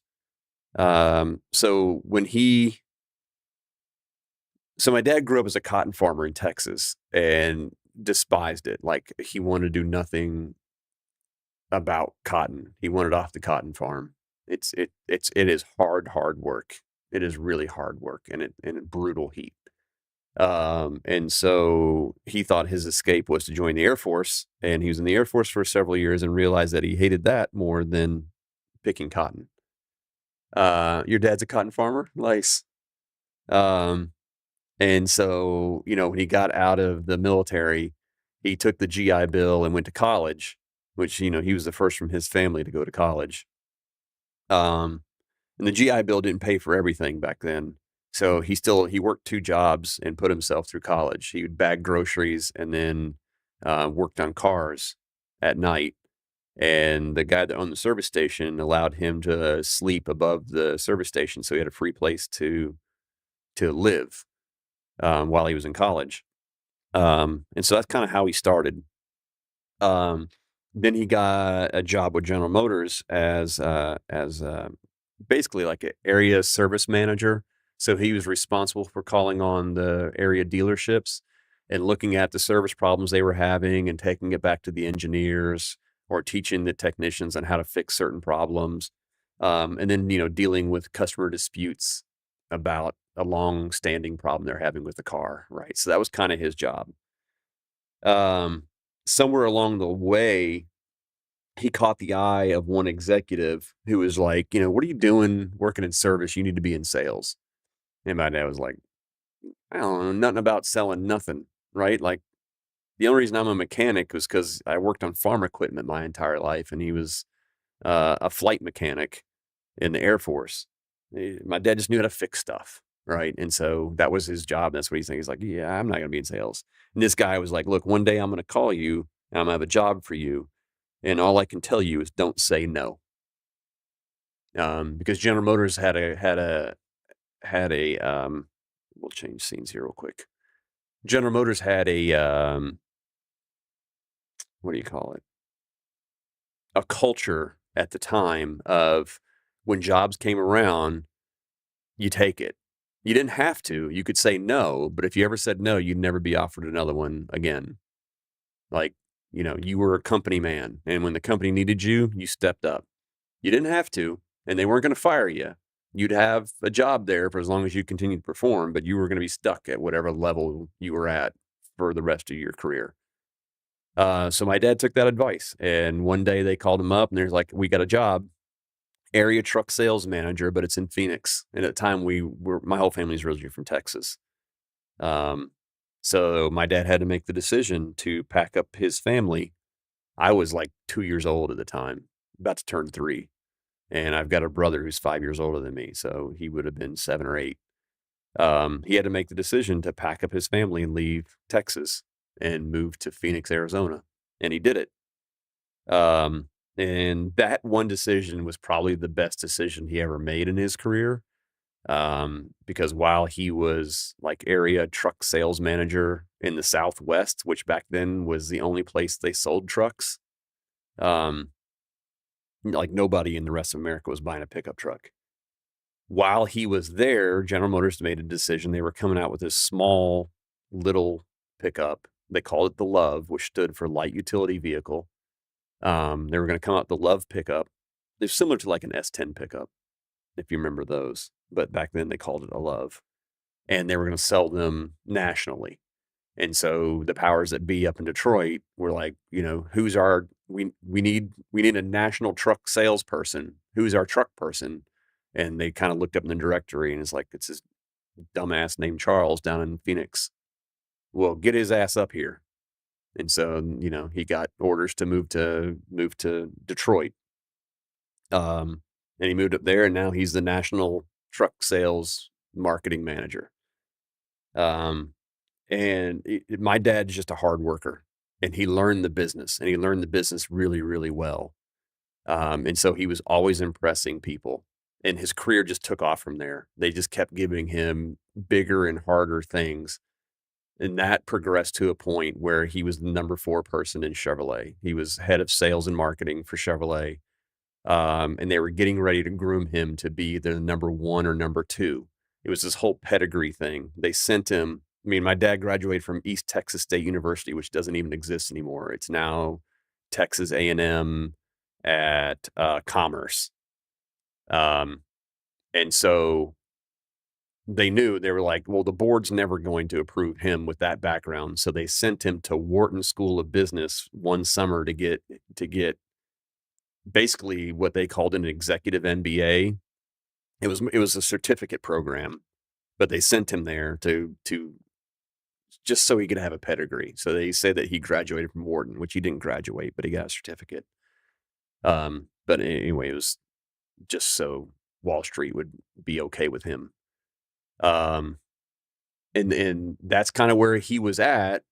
But they made one mistake. We were back in Detroit for the second time, and they told my dad, "Hey, we're moving you to Dallas, Texas," which is again where we were from. And my parents were elated. We were like, "Look, this all paid off. You know, we've done well. We've gotten through." My dad's probably 40 at this time. We've done well. We've succeeded. We're at the top of the pyramid. We're getting the job, and we're going to be able to do it from Texas. When we were living in Detroit, we were building a house. So we were in a rental home. We were building a home. We were only there for a year when they moved us to Dallas. And my parents found a house that was under construction that they were going to finish construction. It was like their dream home. And word got to the CEO about this house that my parents were buying down in Texas. And the CEO of General Motors told my dad, "Hey, don't get comfortable down there. You're only going to be there for about a year, year and a half, and we'll bring you right back to Detroit. As a matter of fact, I wouldn't even sell your house up here. Just go rent a house down in Dallas for a year, and we're going to bring you right back up. It's just really to round out your resume." Well, we all hated Detroit. Like, and at that point, my dad had gotten to a point in the career where it wasn't about customers and cars anymore. It was about fiefdoms and control and who had the power to do what. And that wasn't my dad. And he hated that every day. He realized that there was people who used to be friends with him who he passed on the corporate ladder that now resented him because he climbed faster than they did. And they resented him for it. And he was miserable. I mean, I am convinced that if he'd stayed in that job, he would have been dead at 45. I mean, he was stressed out all the time. Well, at that time, so we had lived in Charlotte before we moved to Detroit the second time, and he was running when we lived in Charlotte, he was running all of the Southeast for Chevrolet, and he had met a dealer named Rick Hendrick. And Rick Hendrick had probably 20 or so car dealerships at the time, which was a big deal for car dealerships back then. You didn't have people who had that many. And Mr. Hendrick had gotten to a point where he had just started his first NASCAR team and was calling my dad saying, "Hey, I need somebody to help me run the car business while I figure out this NASCAR stuff." Um, and for a long time, my dad resisted. He's like, "Yeah, no, I'm not doing that. I've already got a job that I'm good at and I'm happy with." Um, you just moved from Charlotte? Well, I live up at Lake Norman. Um, so it took a lot of persuading, but we were all pretty miserable. And when Dad realized that we were going to spend the rest of our lives in Detroit, and he just wasn't happy with the job, and we really liked it in Charlotte when we lived here before. Um, This is the first time Dad ever asked us our opinion. Every other time we moved, we were just told, "Hey, we're moving." This is the first time Dad came home and said, "Look, I got to talk to y'all about something," and kind of asked our opinion about it. He goes, "I'm thinking about taking this job with Mr. Hendrick and leaving General Motors, and it would mean moving back to Charlotte," which I was 100% for. elated at the idea. So, and one of the jobs my dad had was he was at Chevrolet was director of motorsports, but my dad had nothing to do with Hendrick Motorsports other than, talking to Mr. Hendrick about it, but he didn't run Hendrick Motorsports. He had really nothing to do. They're very separate businesses. Um, but I grew up as a kid going to a lot of NASCAR races. So yeah, he left Chevrolet, took early retirement out of Chevrolet. We moved back to Charlotte. And he kind of came in, and I wouldn't say single-handedly, so don't take it that way, but definitely instrumental in helping Mr. Hendrick grow his empire from, 20 or so dealerships to over 100. Yeah, so that's my dad's story. I'm not sure if that was the part you were wanting to hear, but that's it.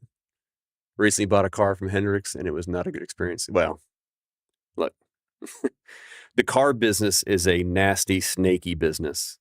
And I'm not trying to defend Mr. Hendrick by any means, but that big of an empire, like there's just snakes in the business everywhere. And that was one of the things my dad was really good at, was running snakes out of the business. Um, people, people used to say, like, if my dad was a rocket, his countdown started at 4.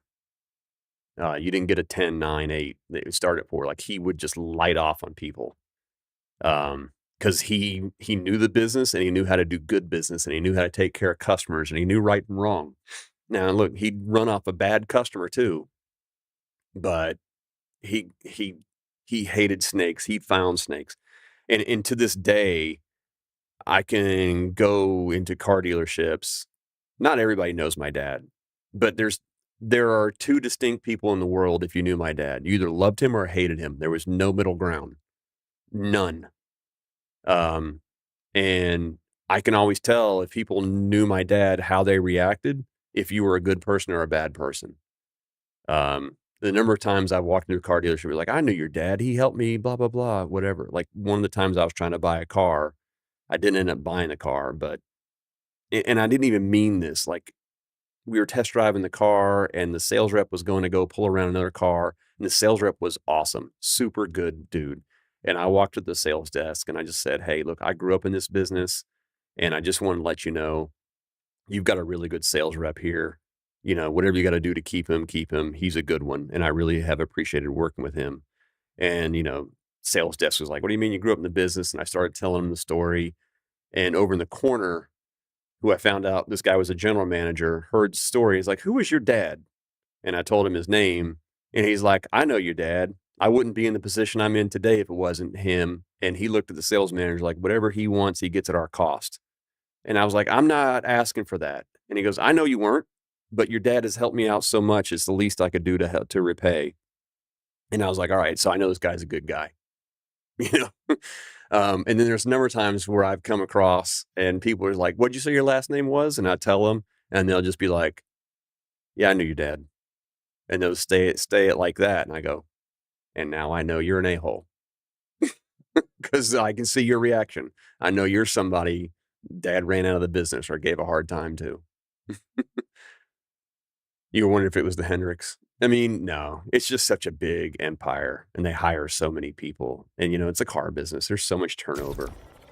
People all the time are coming and going and leaving and here and there. And it's tough. It's tough to keep good people.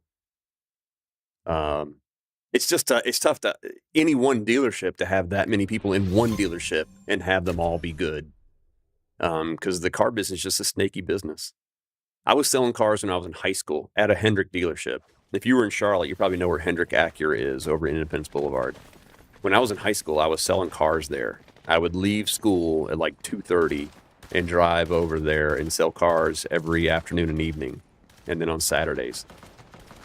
And I had sales reps stealing from me because there was a rule in sales, if a customer comes in, if one of your customers comes in and you're busy, another sales rep's going to help them. And if they end up closing the deal, then you've got to split the commission.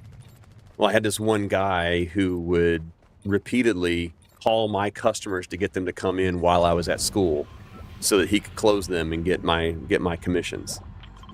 And so he and I had words and went round and round about it. And I got even with him, but that's a whole different story. I mean, there's stuff like that. And you know, another Hendrick dealership, City Chevrolet. I went to college at Appalachian State University, and I had an S10 Blazer while I was up there, and I was home for fall break, and I just needed to get a state inspection done, get an oil change and a state inspection. So I brought it over to City Chevrolet, you know, and my dad raised me as a kid to not go around and name drop, right? So I never walked in and go, I'm blah blah's son. Right, but City Chevrolet is a Hendrick dealership, and I go in. They give the state inspection, and I'm waiting on it. And they came back and told me, like, now keep in mind, I'm 19 years old, right? And one of the snakes of the business is people like to take advantage of young people and women, right? That's kind of the stereotypical thing. And so they come back and they go, yeah, you know, the car didn't pass inspection. And I go, why? And they go, oh, the CV boots are worn on it. You know, which sounds really bad, right? Well, I know enough about the business. I was like, CV boots aren't part of the inspection. I was like, they may be worn, but you can't fail it for that. And they're like, well, it's still unsafe. I was like, fine, give me the keys. I'll get it inspected somewhere else. And they're like, no, it's too unsafe for you to drive. I'm like, so you're not going to give me the keys? And they're like, no, it needs to be fixed. Like, we don't feel safe turning it loose. And I'm like, okay.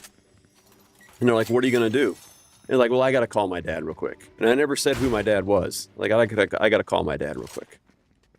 And so I called my dad, and he's like, what's up? And I was like, I'm over here at City Chevrolet trying to get the S10 inspected, and they won't pass it. And they're like, why? What's wrong with it? And I told him. And even he's like, that's not on the freaking inspection list. Like, I know, I told them that, but they won't give me the keys because they say it's too unsafe. And he's like, Rick and I were getting ready to head over there right now. He said, now I know where my first stop is going to be. And he came in there and just lit that service department up.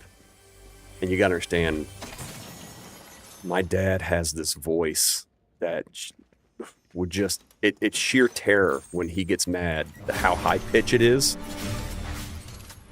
And, oh yeah, Rick was there too. Rick and Dad were both headed over there. He's like, Rick and I were headed over there anyway. He goes, I'm coming to the service department first. And, you know, he hit that door, you know, and just screaming, you know. And you got to understand, my dad, the whole time, I used to always joke, like, Mr. Hendrick is one of the nicest people in the world, right? He hires people to get mad for him. I say that as a joke, but not really. Like, my dad got mad for him because Rick would never go in there and do that. That's what my dad was for. And he just freaking lit people up. And it wasn't even that it was me. It was like, this is what customer service numbers are in the tank. How many other customers are you ripping off? You know, just absolutely just ripped people. And it was always justified, you know? Yeah, Rick showed up. Yeah. It was not pretty. And then the guy made the second mistake. We didn't know it was your son. You know? You're lucky it was my son. Oh, my dad was a hothead. It was bad. Thank you for the 20 Go Pipers, McLean. So you just left Charlotte. You moved from Charlotte. Where'd you move to? Where are you at now?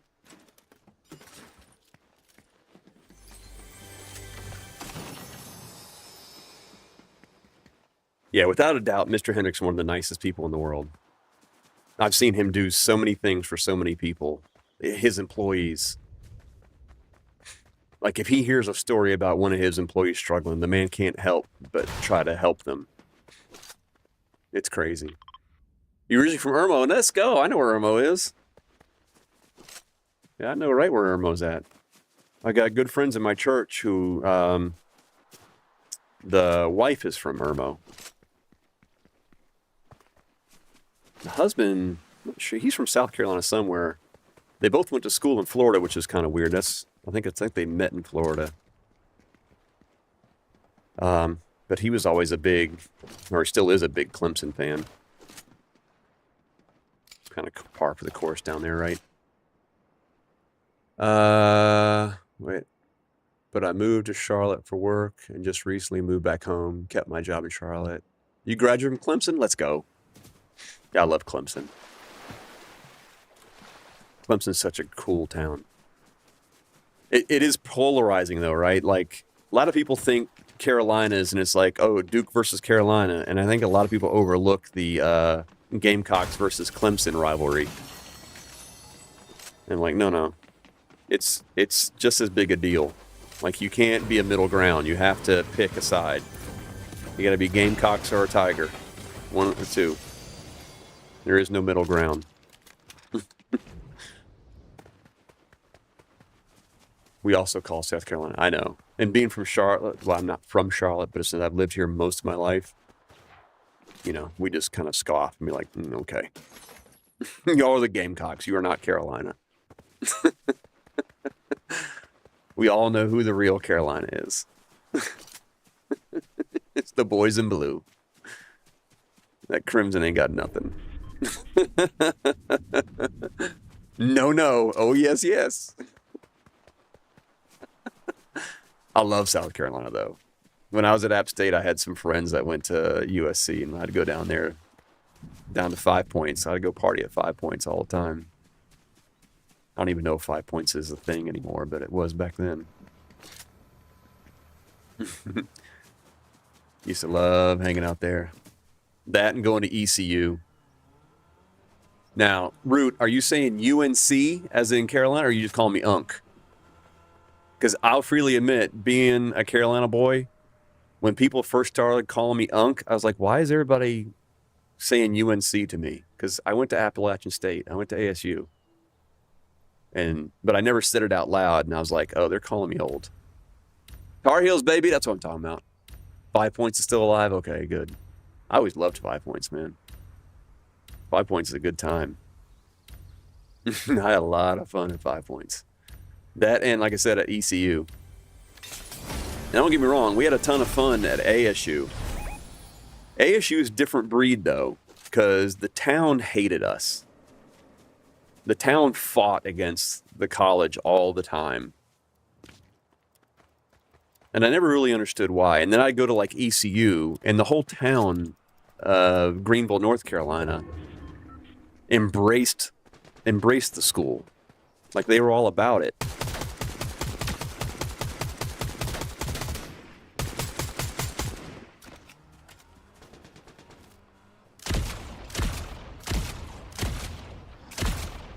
Why can I not hit this guy? If he quit jumping around. But yeah, I used to love going to ECU for Halloween. They have the best Halloween. How am I missing this guy?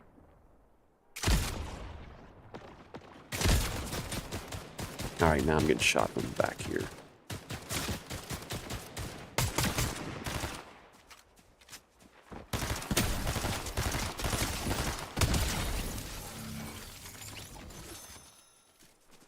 Now I can go back to the regular schedule. Oh, I don't have any ammo left.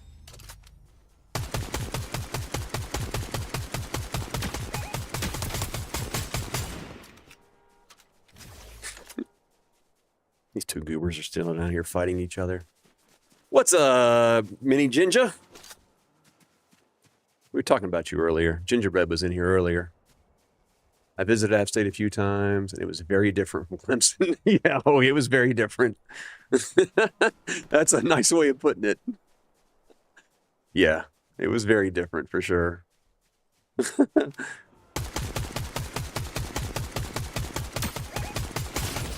All right. Yeah, so the cops are always trying to wait, what? My grandpa was Michael Jordan's lunch lady. Oh, really? So is your family originally from Wilmington? That's super cool, though.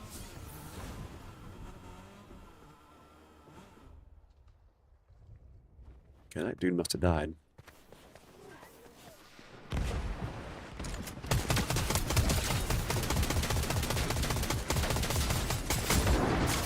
Nope, you didn't die.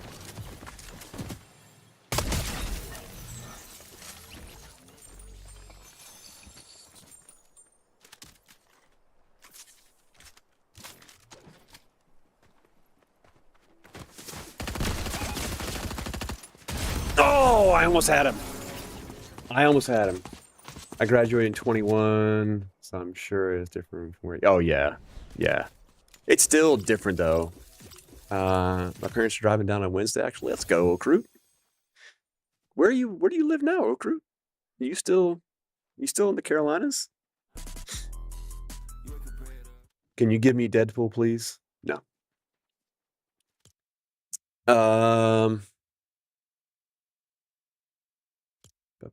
You graduated in 21 from Clemson. Dude, okay. You're still a babe. You're still a babe. Yeah, my brother lives in Wilmington. I was just down there, like 2 weekends ago. I love Wilmington. I love it. But I tell everybody, like, you have the beach side and you have the river side, but everything in between is kind of, maybe not want to hang out there. I feel like you might know my bosses, but I don't want to name drop. I might know your bosses.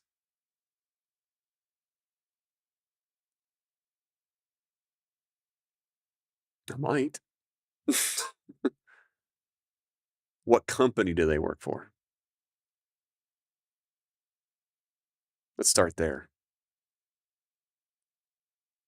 The owners of your company?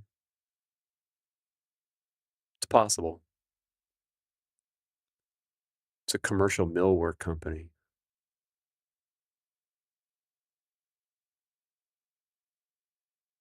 Huh.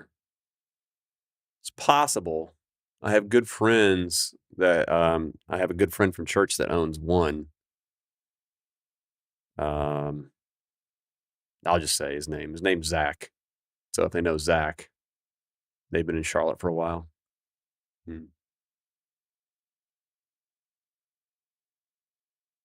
No, not Zach. Okay. Zach's the only one I know from a millwork company. He does a lot of like woodworking, like especially he's done a lot of the work in a lot of the bars around Charlotte, a lot of the breweries and stuff. Maryland, I'm Navy brat. Well, was a Navy brat. Both my parents are retired Navy captains. Let's go, dude. Oh, Crude, how did I not know that? You do a lot of banks. Okay. I don't think I know anybody that's in that business that does banks. Not that I know of. You never know, though. I mean, I have lived here a long time. But there's a lot of people in Charlotte now, too. So that's cool that they're letting you live in Irmo and work still, though. That's awesome. Love that. Oak Root, did I know and I forgot, which is a possibility. I'm old. I always wanted to be in the Marine Corps. I was originally supposed to go to the Naval Academy, and I wanted to be in the Marines full time, and then finish out my career as a commercial pilot. Oh, okay. All right. Well, that's super cool, though, man. Navy captains. That's a no joke title. What is that like? Is that 06, 07, 06, I think? Like, that's getting there. Like, you're something. And have both of your parents be 06s. That's a big deal. McLean with the Go Populars. Thank you so much. Appreciate that. And I'm going to play one more game. That game is a little too short. We'll play one more, and then this will be LG, though. Then I actually got to get to work. I got to get some lunch and then get to work. This has been fun, though, man. I miss these morning streams. I had a lovely childhood. Did you get moved around a lot? Because it really depends. I mean, I guess if they were captains, you probably did early on. Thanks for chatting. Of course. I need to get to work, too. Yeah, McLean. Absolutely loved it, though. Appreciate the chat. If y'all aren't already in the Discord, there's a link in my bio where you can jump in the Discord and we can have, like, more of these kind of conversations. I absolutely love it.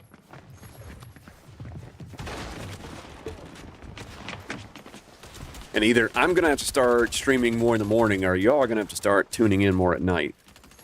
because this has been a lot of fun. I have missed these conversations, man. I love hearing the yapping and getting to know more about the... That's what I'm saying, Joe Mama. Me too. Like, this is awesome. Never knew that Oakroot was a Navy boy. Early on, but luckily stayed East Coast between Maryland and Virginia. The last move was Maryland, and my dad was on the Comfort...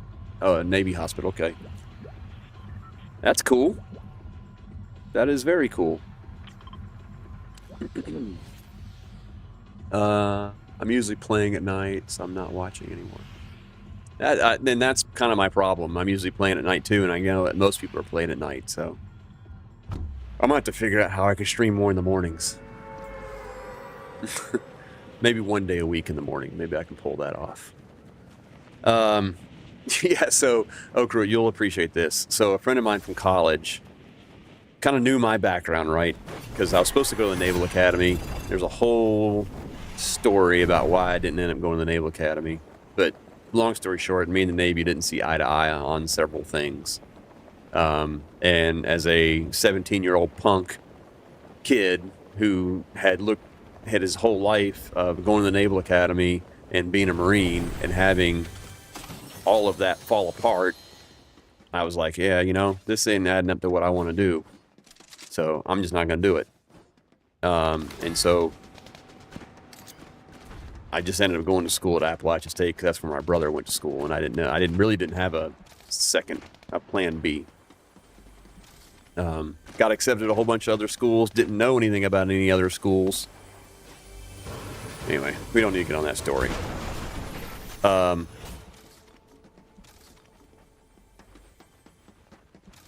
where I was going with this story now.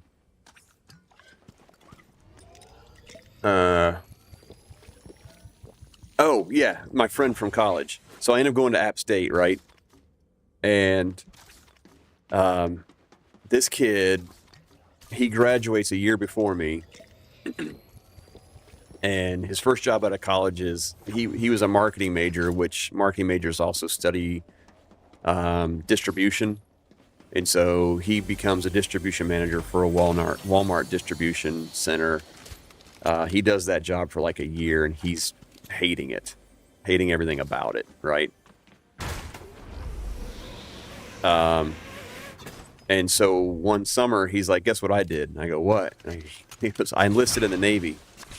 I was like, you did what? He's like, yeah, I enlisted in the Navy. I thought you'd be so happy.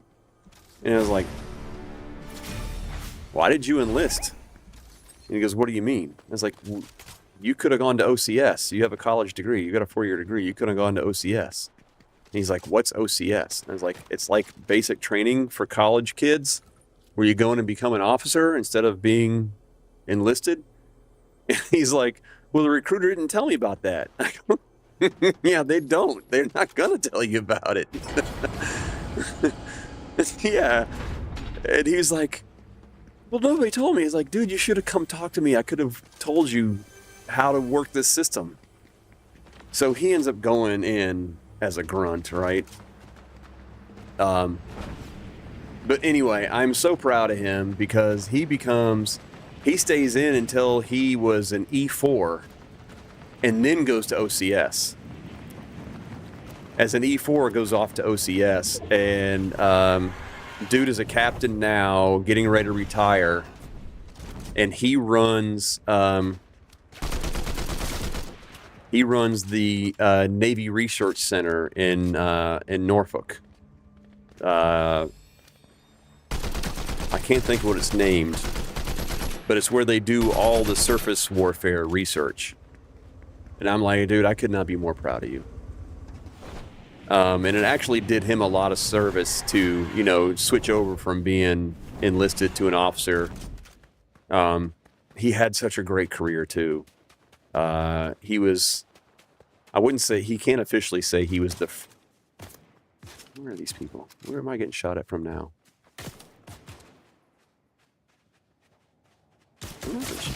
There you are.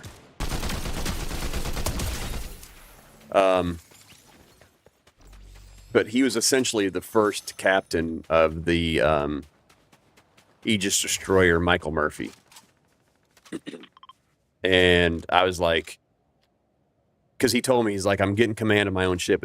He was an XO of another destroyer, but the first one that he was CO of, he was the first full-time CO, because there was a CO that was retiring that did the shakedown trip. You being in the Navy, or at least a Navy brat, know what I'm talking about. But, when there's a brand new ship, they have to do a shakedown trial. So there was a CO that did the trial, that did the shakedown. But then once it was certified, he got command of the ship.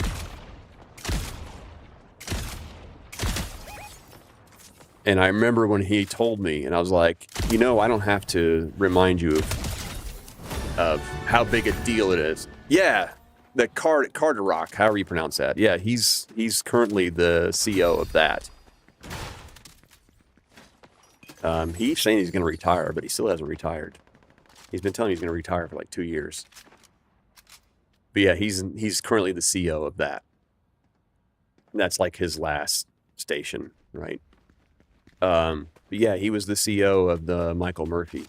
And I was like, I know I don't have to tell you how big of a responsibility you have to protect that ship. Like, nothing can happen to that ship.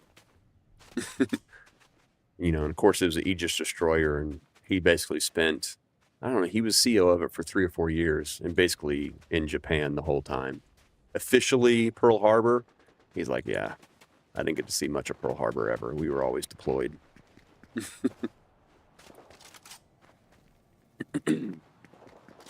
But I loved what his Navy career has turned into be, especially from a guy who really didn't know what he was getting into.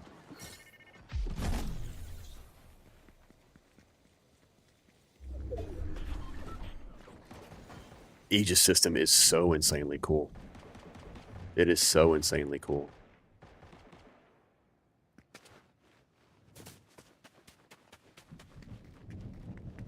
But I was like, he's like, yeah, I'll be bouncing between Pearl Harbor and Japan. I'm like, dude, I know what you're doing. Like, I know enough about the way the Navy works. Like, you're there just spying on Japan. Like, with that Aegis destroyer, you're just spying on, or not Japan, but on China. Like, that's your mission. He's like, man, we can't talk about stuff like that. And I'm like, I know you can't talk about it. You didn't tell me anything. I know what you're doing, though.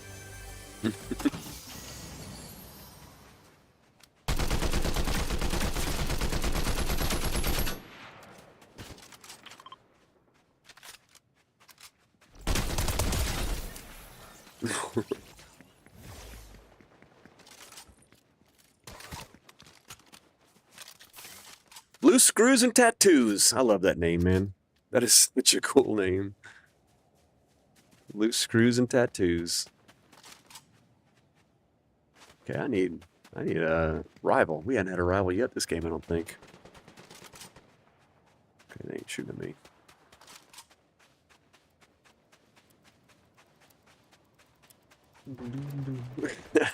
Right? It is such a cool name.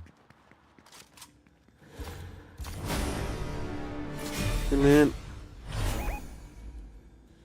Nope. Oh,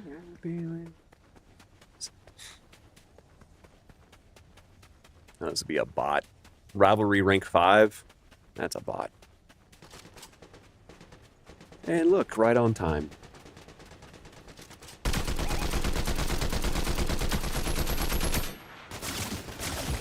Ow. Bot's hurt. Okay, I just lost to a bot.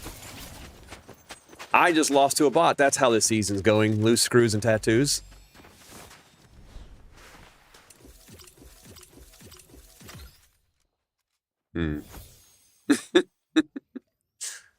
I may have come into that fight a little overconfident. Maybe, just a little bit. Maybe just a little overconfident. I bought it up because I thought I was just going to kill them quickly, but yeah. I guess that answers that. Nah, I'm actually loving this season. This season's going really well. It is definitely more challenging, but I like it. I think it has made me a better Fortnite player. I don't think it's insanely hard, but it's just hard enough, where they made the season to win means you actually accomplish something. Reload's been brutal. Yeah, I haven't really played a whole lot of Reload. Blitz has been brutal too. About the only easy place I've had, knock on wood, easy, has been ranked zero build. And I wouldn't even say that's been easy, but you know, hasn't been quite as sweaty as pubs have been. But I've been loving it. I think they did everything right this season. I love the rivalry system. I mean, I absolutely love the rivalry system. So I've been having a ton of fun.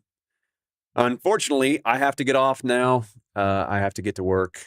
This has been a ton of fun, though, man. I have missed streaming in the mornings. We got up to 14,000 likes and 4 new friends on TikTok. That has been awesome.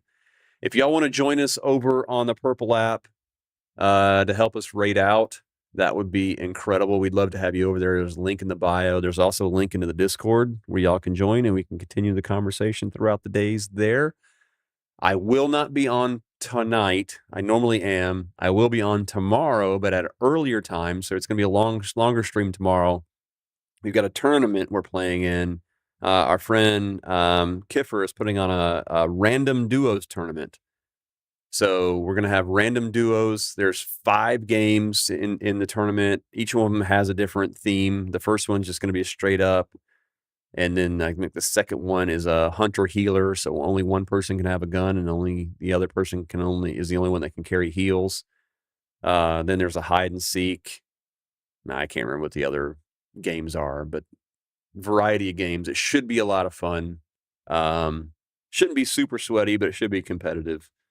Would love to have y'all. That's going to be at 6 or 6:30 Eastern tomorrow. Would love to have y'all come back and watch that and root us on.